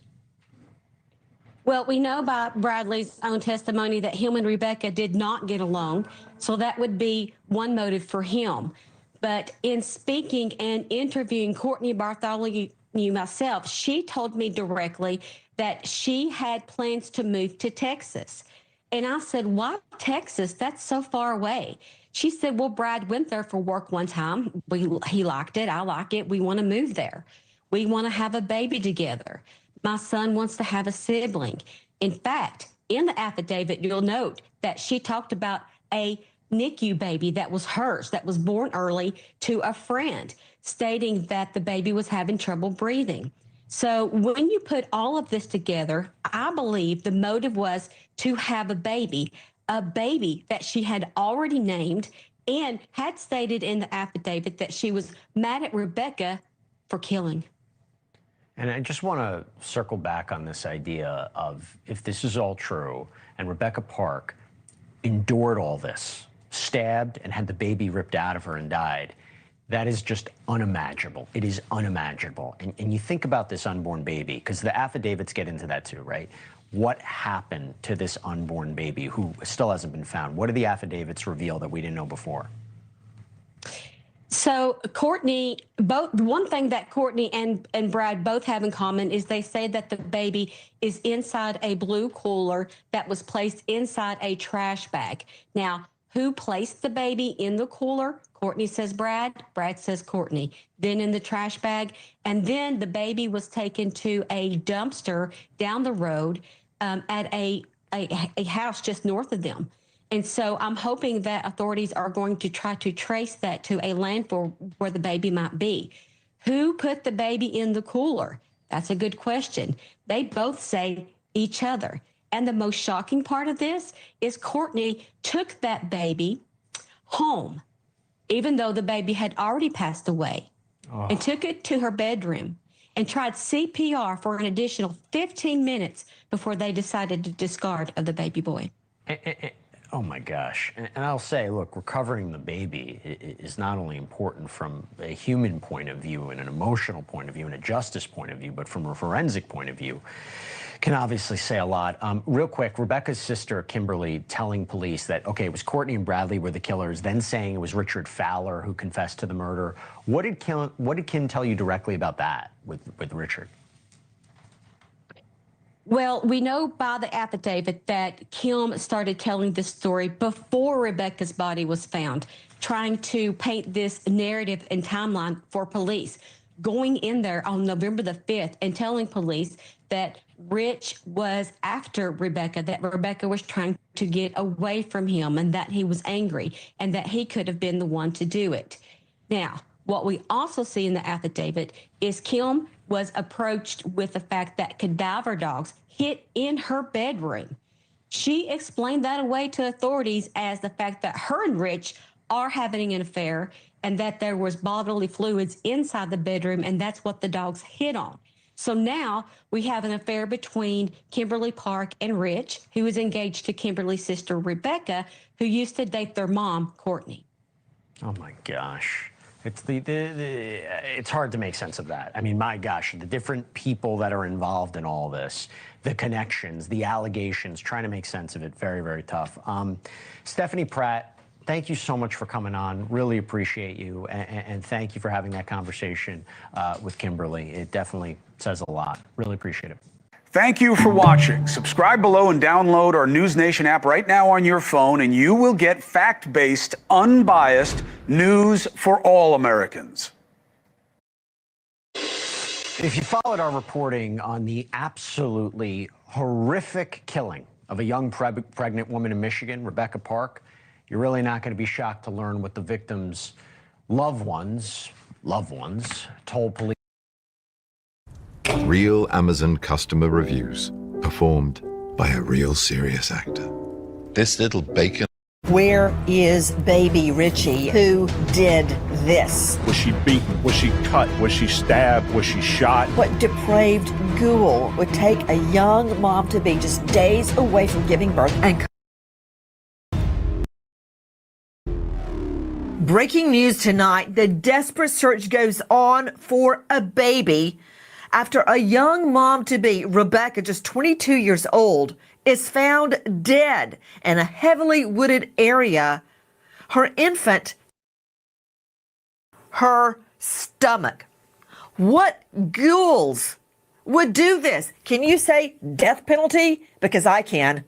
I'm Nancy Grace. This is Crime Stories. I want to thank you for being with us. Rebecca Park, a 22-year-old mother from Wexford County, is eagerly anticipating the arrival of her third child. She is a devoted mom of 2 young boys, but as her due date approaches, Rebecca misses the birth of her baby and vanishes. It's overwhelming. It's overwhelming to me. A 22-year-old mom-to-be, just days away from giving birth, disappears. Her body found in a heavily wooded area. At first, all we knew was the baby wasn't there. Now we know the baby has been... Her stomach, leaving the mom to die, bleed out in the woods. Where's the baby? Straight out to Professor Forensics death investigator Joseph Scott Morgan joining us. Professor Forensics, Jacksonville State University, author of Blood Beneath My Feet, and star of a hit podcast, Body Bags with Joe Scott Morgan. Joe Scott, This is not the first time we have seen this scenario. And you and I both remember the first time it came to the forefront of national headlines, and it was in the Scott Peterson case, when one of the theories that defense attorney Martin Garagos floated out there, I believe he first put it out there on the Larry King show to just test the waters, and it bombed, was that someone had taken Lacey, had out of her stomach, Connor, baby boy Connor, and that the whole thing was about getting the baby and possibly selling the baby. And we were all like, no, that would never happen. That's too far-fetched. Well, Joe Scott, it's not too far-fetched. So can a baby live when I think Rebecca only had a few days before she was set to deliver. Could the baby live if it's of the mom's stomach? Sure, you're talking about a mother that's at the baby is at allegedly at a 38-week gestational age. That's well beyond survivability. You know, when you begin to think about this, it's certainly possible. It's plausible that this could happen. I got to tell you, Nancy, out of all the cases that we've covered in recent memory, this is one of the most horrific when you begin to think about what she endured. So yes, with a child like this, I have no other way to put it. You can have ghouls, as you put it out there, that would want to go and harvest a baby in order to sell it on the market. And that is plausible, I think. And I think that that's something that needs to be explored in this case. Joe Scott, you could not be more correct. Sadly, the case we're covering tonight of Rebecca, set to give birth in just days, found dead, baby of stomach, is not the first time this scenario has played out. I don't know if you recall Michelle Wilkins. I remember. Listen. Cotter sentenced Dynell Lane to 100 years in prison for faking her own pregnancy, then luring Michelle Wilkins into her home and Wilkins' almost full-term baby out of her womb. I've never seen a case as vicious, as cruel, as deliberate, and as awful as this case. Because of Colorado laws, the majority of charges in this case were related to Wilkins' injuries, not the harm inflicted on the unborn child. That from CHHCVJ on TikTok, a perfect capsulation. But in this case, Michelle Wilkins actually lived long enough to call 911. To Dave Mack joining me, Crime Stories investigative reporter. Dave Mack, I understand in that case, Michelle Wilkins had gone online to a baby chat group. How did she meet her killers, Dave Mack? The killer actually lured her with maternity clothes. Come on by, I'll hook you up. You know, one of those things that happens in those chat rooms is there are women who are going through the same thing at the same time, and they quickly bond, and that's how she lured her over and invited her into the house. Up until the moment she's attacked, she thinks she's there to pick up some maternity clothes. To Randolph Rice joining us, a former prosecutor, current criminal defense attorney, and civil lawyer at Rice Law. What do you do? How do you defend ghouls like this? Now, in this case, the mom lived. In all the other cases we are covering tonight, the mom died, and in many of them, the baby died. My first question, Nancy, is was this a natural birth that somehow went wrong, and maybe Rebecca Park was trying to out herself? That may be a defense. Okay. What did you just say? It's possible in this situation, as a defense attorney, that they may argue that this was somehow a natural birth that Rebecca Park may have potentially tried to be out herself. Randolph Rice. Okay, don't ruin your currently stellar reputation. Okay, because to believe what you just said would mean that Rebecca Park goes out in a heavily wooded area and chooses the dirt on the ground to perform a self-induced cesarean section. Is that what you're claiming would be a great defense? I'm open to all defenses right now, Nancy, because I just don't know enough information. And this is the thing that the defense attorney has to explore. They're going to have to figure out, was this natural? Was this intentional? or is this caused by somebody else? And we don't know who that somebody else may be because that person may not be around, or the victim rather can't speak and tell us who did this if that's the case. Yes, because she's dead. To Alan Langle joining us. Alan, thank you for being with us tonight. He's the editor at Deadline Detroit. It's an online daily, formerly with the Washington Post. Alan, again, thank you for being with us in response to what Randolph Rice said. And please don't hold it against him, because very often defense attorneys are between a rock and a hard spot. Okay, their client is charged with murdering the mom. The mom is lying out in a wooded area, densely wooded area, with her stomach.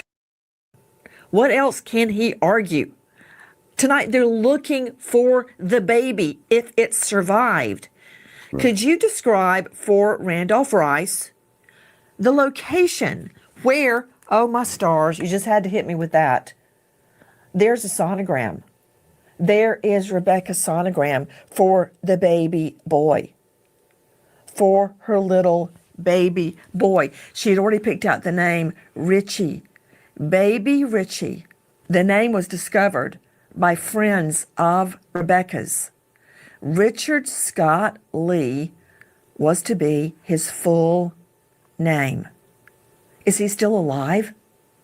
So, Alan Langle, if you could explain to Randolph Rice the location where Rebecca's body was found sliced open. I doubt very seriously that she chose a heavily wooded area to give birth. Cesarean, to top it all off. She was found in the Manistee National Forest up in northern Michigan, which is a beautiful area. People go there during the summer months for canoeing, camping, fishing. It's a beautiful place. It's a very rural area, and people from all around the state and from Illinois and Ohio come up there. And in the winter, they're skiing up that way. It's a beautiful forest. The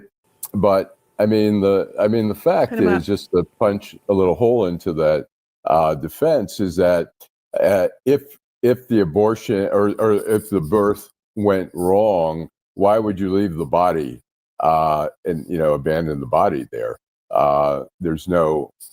You would call for help. You would call for emergency, EMS or whatever. Who would call for help and emergency? Are you talking about the pregnant mother? Wait, hold on. No, I'm saying Alan, the people, if they were. I asked you to describe the location. Sure. Where Rebecca died, where she bled out. Right. I don't even believe I'm having this discussion, but I guess I have to.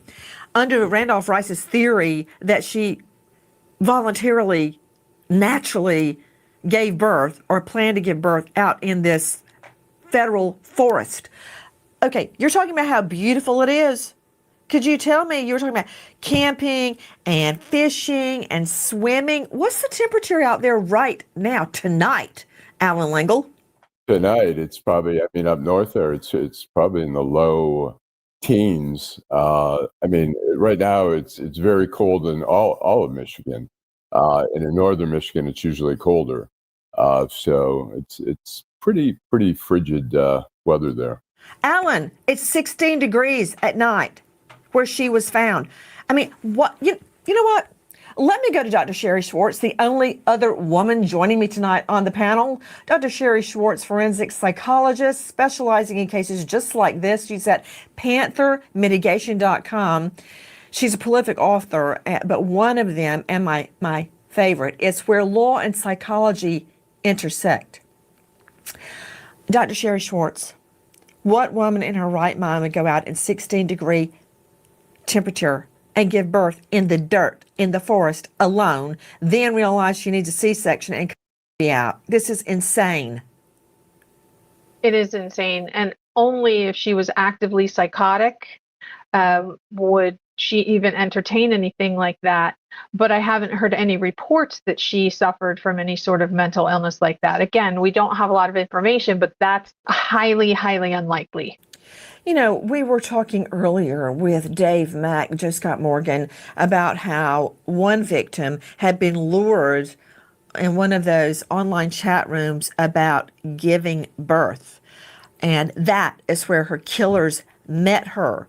But very often the killer is someone known by the victim. Joe Scott, I don't know if you recall another similar victim, Marlon Ochoa Lopez. Listen. These two killed a pregnant teen and out of her womb and took it for themselves. Marlon Ochoa Lopez was part of a Facebook group for pregnant mothers, and they were all kind of like a support group with each other. She became friends with this lady right here. Her name is Clarissa Figueroa. They became friends. They came over for tea one day, so Ochoa Lopez went over to Figueroa's for tea, and that was the last time everyone heard from her. Desiree Figueroa is her daughter on the right, and she helped murder this pregnant teen and out of her womb. That is from Harinder Singh on TikTok. Joe Scott, I want you to hear the rest of the facts to Dave Mack. These two invite the pregnant mom over for tea, and she ends up dead. What happened in that scenario? In this particular case, the pretense was they were offering her free baby clothes. And, you know, for many new mothers, that's a big priority. You've got to have clothing for the children. It does get expensive. And so Marlene was excited at the opportunity to get some free clothing. That's how they got her in there. Back to you, Joe Scott Morgan. Knowing what you now know, I want to talk to you about what exactly happened in the case in chief. Tonight, the search is ongoing for her little baby, Richie, if he survived. And I would think that his body would have been found by now if he had died in the process. Could you explain to me how this happened? How would an amateur cesarean section take place? And we have reason to believe that Rebecca was alive when the baby Richie, was torn from her uterus. Yeah. Hey, that was a really beautiful area in Michigan there. I've actually been there fishing before. One of the most lovely areas in the United States. But I got to tell you something, Nancy. You know what I didn't see? A labor and delivery room. I didn't see an area that is prepped in order to facilitate a cesarean. So what are you going to do this with?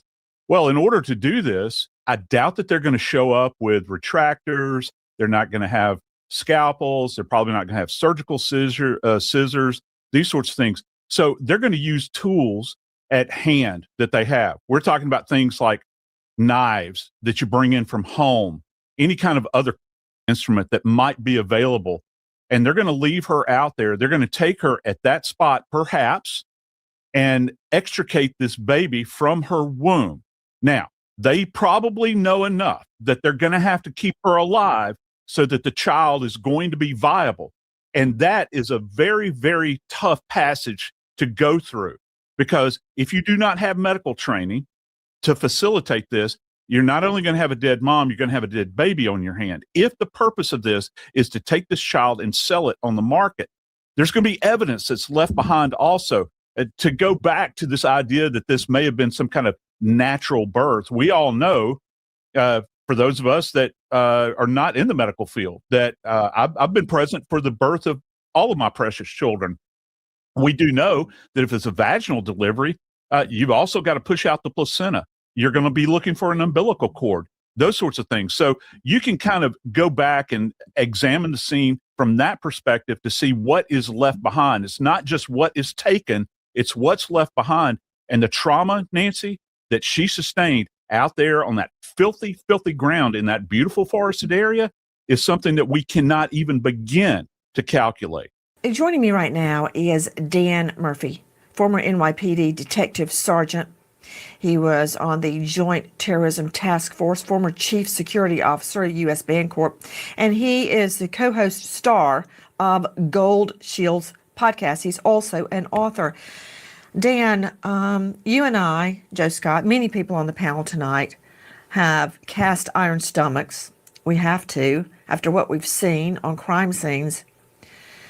But I want to brace you for what you're about to hear regarding the victim in the case in chief. There are two victims. There's Rebecca, about to give birth, 22 years old. Real Amazon customer reviews, performed by a real serious actor. This little bacon of a heater makes gaming with the boys a pleasure. For real. On God, bruh. I'm just a meager soy boy, but I hope this review will help Arizla. And there's her baby Richie. We don't know where he is tonight. Okay, I want you to hear what one of the witnesses says that has seen the body, and brace yourself. I'm going to walk up to her, and yes, the animals have ate at her cheeks, but her face is all there.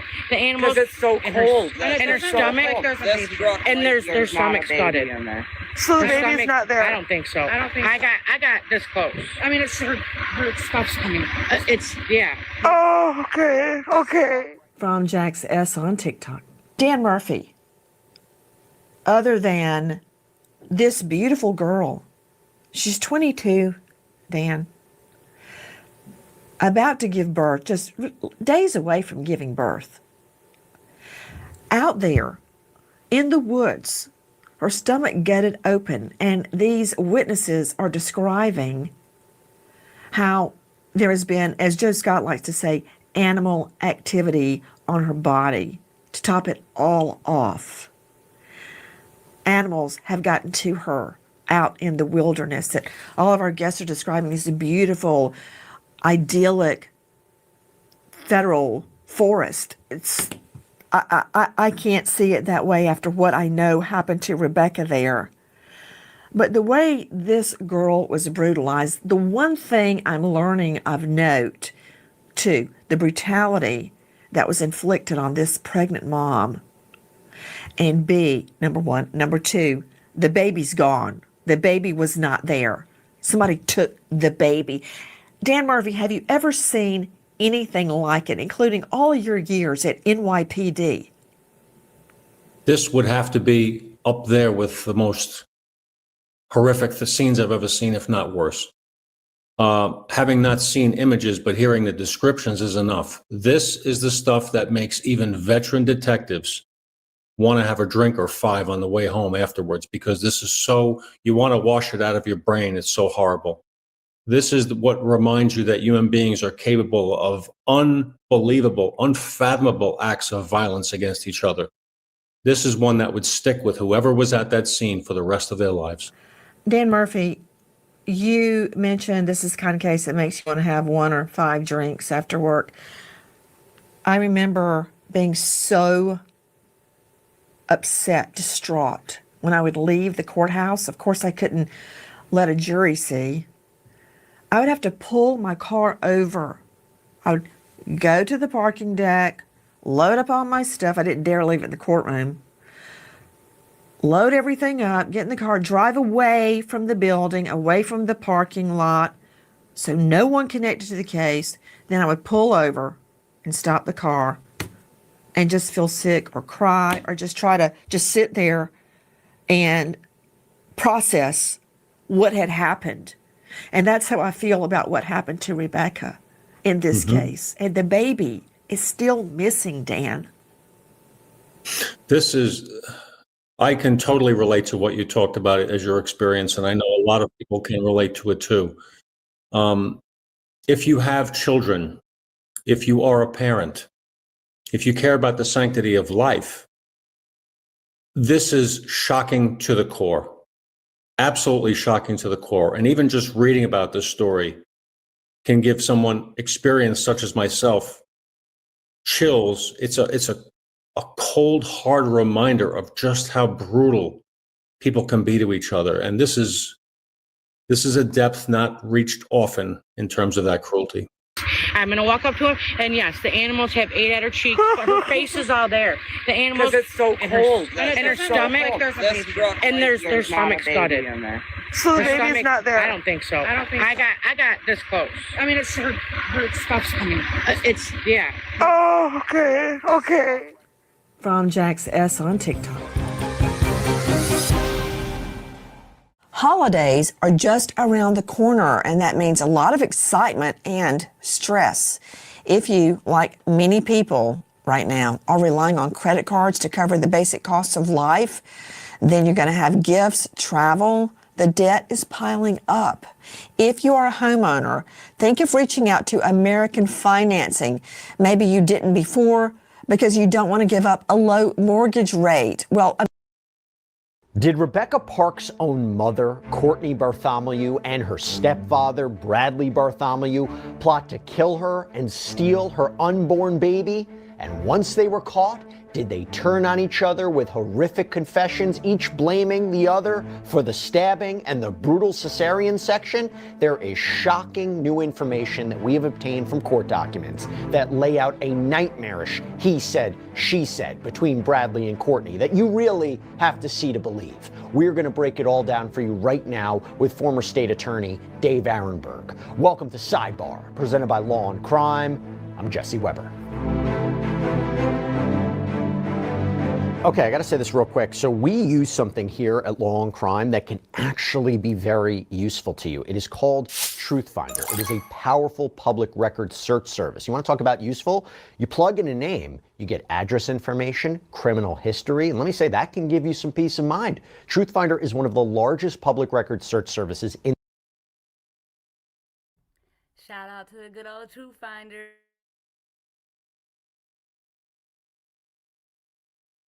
Shout out to True Finder. You know, I definitely be using that motherfucker. That's one of my resources to do research. You know, hell yeah, shout out to True Finder. That shit works. Yeah, that's where I get all my info. In the United States. And with a paid subscription, you can get access to unlimited reports about almost anyone. And that includes, by the way, looking up registered sex offenders in your area too. By the way, you might be shocked to look up yourself and see what's out there. So stay informed, stay safe, check public Wexford County, Michigan that we got to talk about. Now, if you've been following /LC Sidebar, there is this very wild and deeply disturbing case out of Wexford County, Michigan that we got to talk about. Now, if you've been following us here at Sidebar, you're going to remember this one. At the center of the allegations is Rebecca Park, a 22-year-old woman who was 38 weeks pregnant when she was reported missing in early November. And what police describe as a desperate missing persons case is alleged to have quickly spiraled into a nightmare of murder, lies, betrayal. The charges, as filed by prosecutors, this is what it alleges: that Rebecca's body was found weeks later in a wooded area. An autopsy cited in the affidavits indicates that she had been stabbed multiple times and her baby had been cut from her womb. The investigation, according to the court documents, led detectives through a tangled web of family drama and secret relationships and what they characterize as a flood of deliberate misinformation. Now, initially, the investigative focus turned to Rebecca's own sister, Kimberly Park, who first reported her missing. The affidavit for Kimberly's arrest shows that her story kept on changing. She eventually allegedly admitted to lying to police, stating she was fed false stories by Rebecca's boyfriend, Richard Fowler, to throw suspicion onto their biological mother, Courtney Bartholomew, and her husband, Rebecca's stepfather, Bradley Bartholomew. Now, Kimberly's arrest affidavit includes her alleged confession that Fowler told her he killed Rebecca. But crucially, those specific murder allegations against Fowler appear to have gone nowhere. The murder charge that he was initially facing, open murder, that seems to have been dropped. The case against him seems to have stalled. At least for now, he is facing drug charges, but authorities say it's Courtney and Brad who are responsible. According to detectives, this was just the first layer.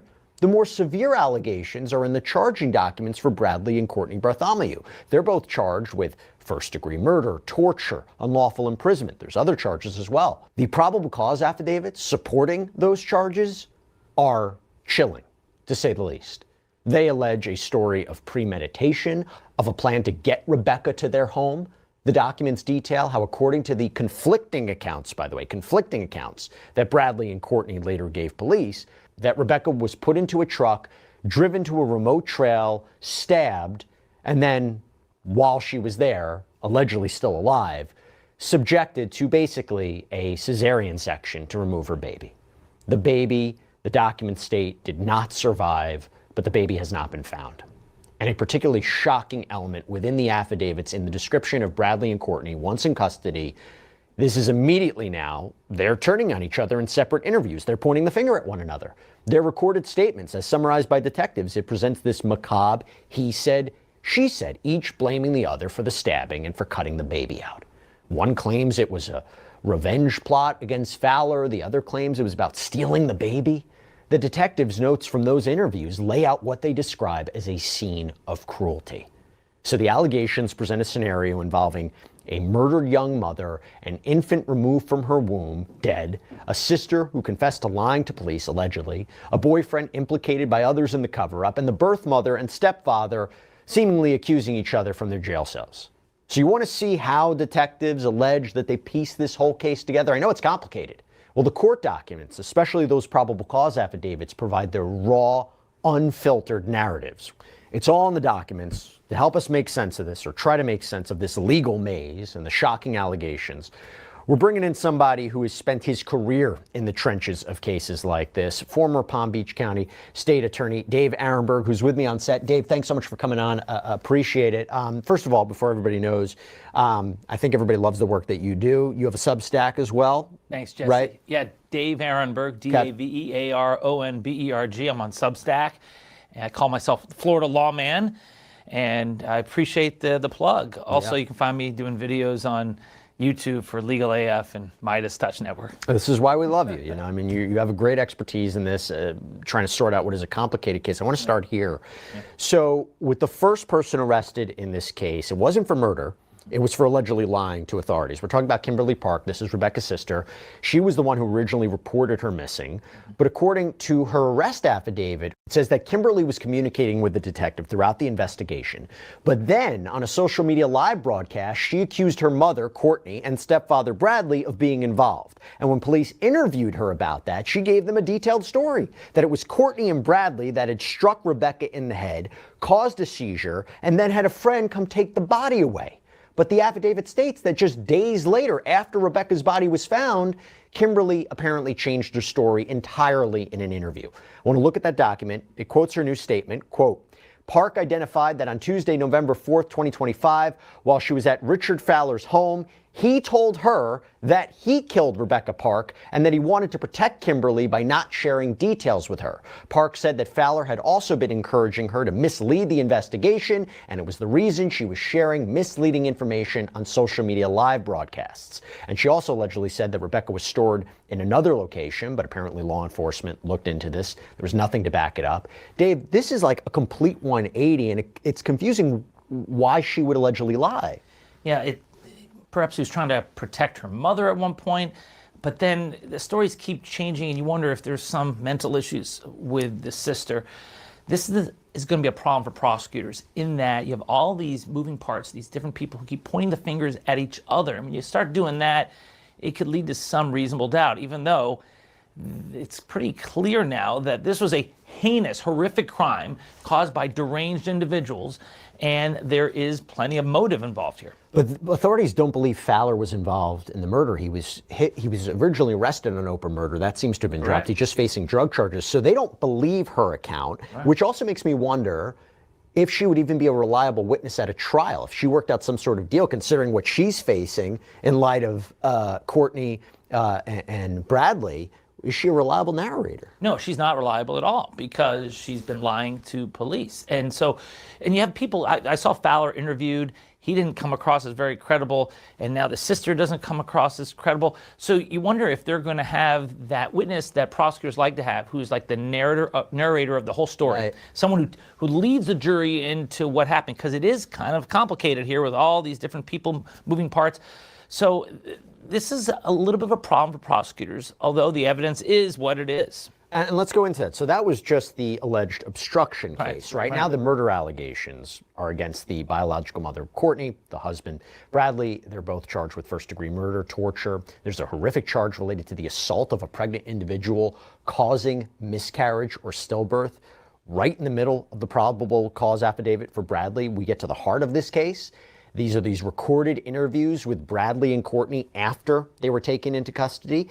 And the affidavit describes them being interviewed separately. Not a surprise there. And Dave, this is where it gets really sinister, really macabre, because they immediately start blaming each other.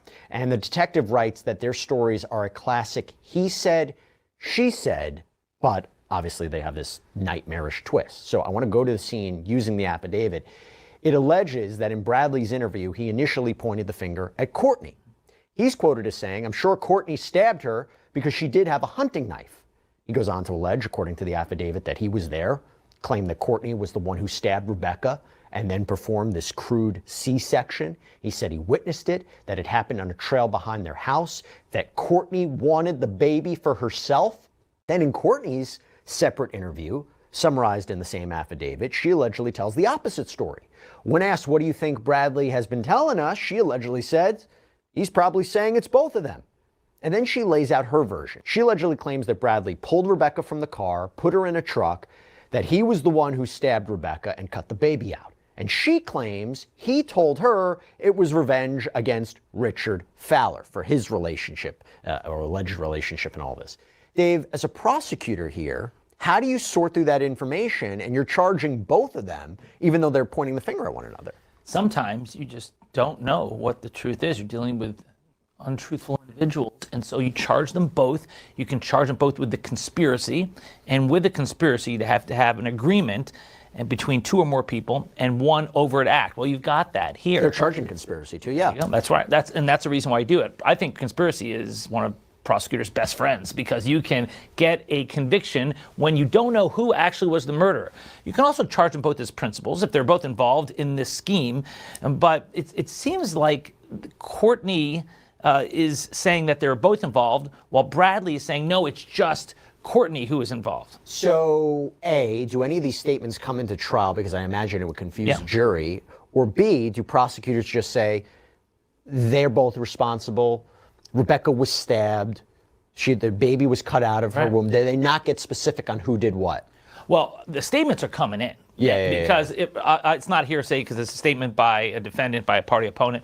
But as far as whether the prosecutors want the statements in, it doesn't matter, because the defense will bring in the statements, and whoever they're representing will say, oh, look at the difference, the different accounts here. This is all reasonable doubt. You want to confuse the jury so that they're left wondering who did it and why. And why would a mother do this to her daughter? You're saying at a trial, if they're tried together, defense attorneys are going to be pointing the finger at the other person, saying they're responsible, like in the same trial. Well, together or separately. Yeah, well, separately for sure. Right. Yeah. Either way, this is their best defense. That's why they will both have their own lawyers, because it's a clear conflict to represent them both. And they're both going to point the finger at each other. That's their best defense. And now you have the added specter of the daughter, the sister of the victim, who was saying, well, no, it was Fowler who did it. Fowler who did it. So now you've got three potential suspects for this murder. That's why the conspiracy is crucial for prosecutors, because you don't have to identify who it was who killed her. And I want to go into the detective writing about the evidence that they were collecting that they say contradicts their early stories, supports elements of the crime. So, for instance, the document states that early on, Courtney told police that Rebecca left her house in a mysterious black sedan with tinted windows. It was a story that sent investigators essentially down a false lead, because later in an interview, the affidavit quotes her admitting, Courtney confirmed for Detective Lieutenant Pisker that the story about the black car was made up and never happened. And the affidavit also details what detectives call consciousness of guilt actions. It states that a state trooper, while securing their home, overheard Courtney tell Bradley that the seat covers from their white Ford F-150 truck had recently been burned due to a spill.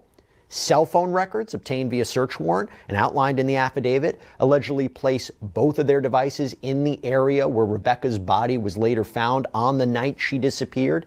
And maybe one of the most chilling details from the forensic side, the autopsy report.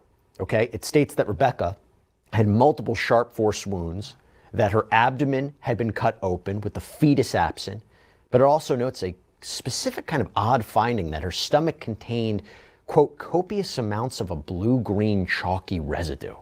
Dave, it's clear she was killed. She was brutally killed. The baby, I think by all accounts is dead. They don't know where it is, or we don't know. But the forensic evidence, the actual evidence here, what does that tell you about the story? Well, it's going to inflame the jurors. The jurors are going to be outraged when they hear that he had a baby killed in this way and the mother's stomach cut open. I mean, they're going to want to find someone guilty. So that helps the prosecution. The problem is that although these defendants don't seem to be very bright, quite frankly, they may be crazy like a fox in that they may luck into getting reasonable doubt because there's so many different explanations. There's so many different people to point fingers at, whether it's the sister, the Fowler, whether it's the boy, the husband, or the mother. And there's so much going on here that you need to focus the jurors, keep their eye on the ball, that you don't need to identify who killed them. You just have to identify that there was a murder and that there was an agreement. Perhaps the fact that they were there at the same time, that tells you a lot. What was he doing there, the mother's husband? What was he doing there unless he was involved in it? He was just an innocent bystander? And it's really confusing because there's these allegations like, why would he get involved? Well, if Fowler, there's been allegations that he was romantically involved with multiple women in this case. Right. Both sisters. So, yeah, and I think that, this is idea of like, oh my gosh, was this a revenge plot of some sort? Or did Courtney want the baby for herself in a twisted kind of but you hit on that. That's important because the jurors want to know the why. That's the thing. They don't have to. The why motive is not an element to a murder case, but jurors want to know. And that's a compelling reason. You have this deranged mother who wants the child for herself. It's like out of a horror movie.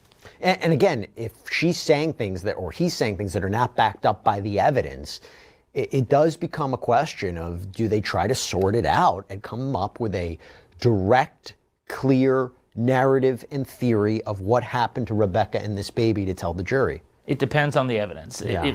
It looks pretty clear that you can focus on one person. The evidence points to that. We don't have all the evidence available to us. Then you can do that. But if it is what we're talking about now, then the better approach, I think, is not to try to lock yourself in to one approach, one explanation. Just say they were there, they agreed, there were no innocent bystanders here, they're all going down for it. And there's this lingering question, right? Richard Fowler, the boyfriend that Kimberly first implicated, then recanted, later said he confessed to her. He's not charged with murder anymore. In fact, the murder-related charges seem to have been dropped. He was arrested on these separate older drug charges. But according to the allegations in Kimberly's affidavit and the statements from Bradley and Courtney blaming each other, his name is all over this case as a potential motive, either as a co-conspirator or target of revenge, a manipulator. And based on what we see in these documents, you do wonder, could there be a change with respect to him? Yeah, and that's why I say all, because I don't know how many people. I mean, is it just the two of them, or is Fowler part of it as well? So that, I think, is a possibility that they bring him back in. When I saw Fowler's first interview at the beginning, when the victim went missing, it was a little deceptive, I thought. I mean, when I saw, he said, well, you can ask anyone. We were always texting each other all day. We were in touch. Just ask anyone. Like, why are you being so defensive, dude? So I think that there's a chance that he could be charged more seriously. But either way, he's still charged with a serious crime. Look, at the end of the day, this is a awful, awful, awful killing. I mean, even before people were arrested and we talked about her body being found, your mind races to the worst possible scenario. Unfortunately, it's been confirmed by the affidavits, at the very least, about what happened to her and what happened to the baby. It's horrifying to think about. And the idea that the loved ones might be responsible, it's again, unthinkable. Dave, thank you so much for taking the time. Really, really appreciate it, and love that you came in. Yeah, super wild case, y'all.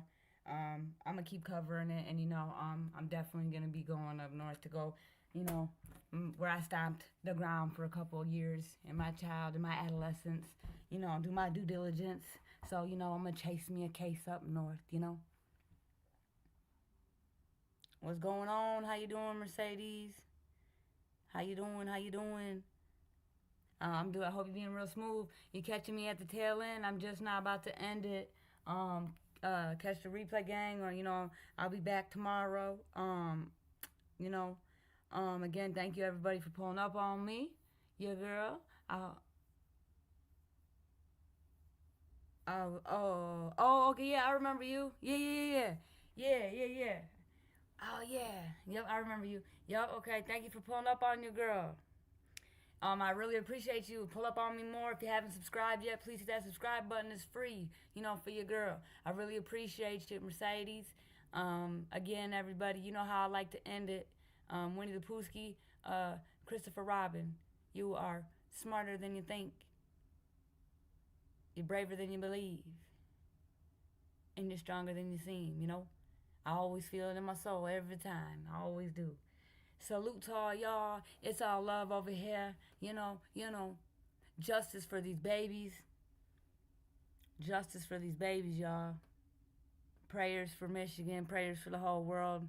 It's diabolical out there. Stay safe, y'all.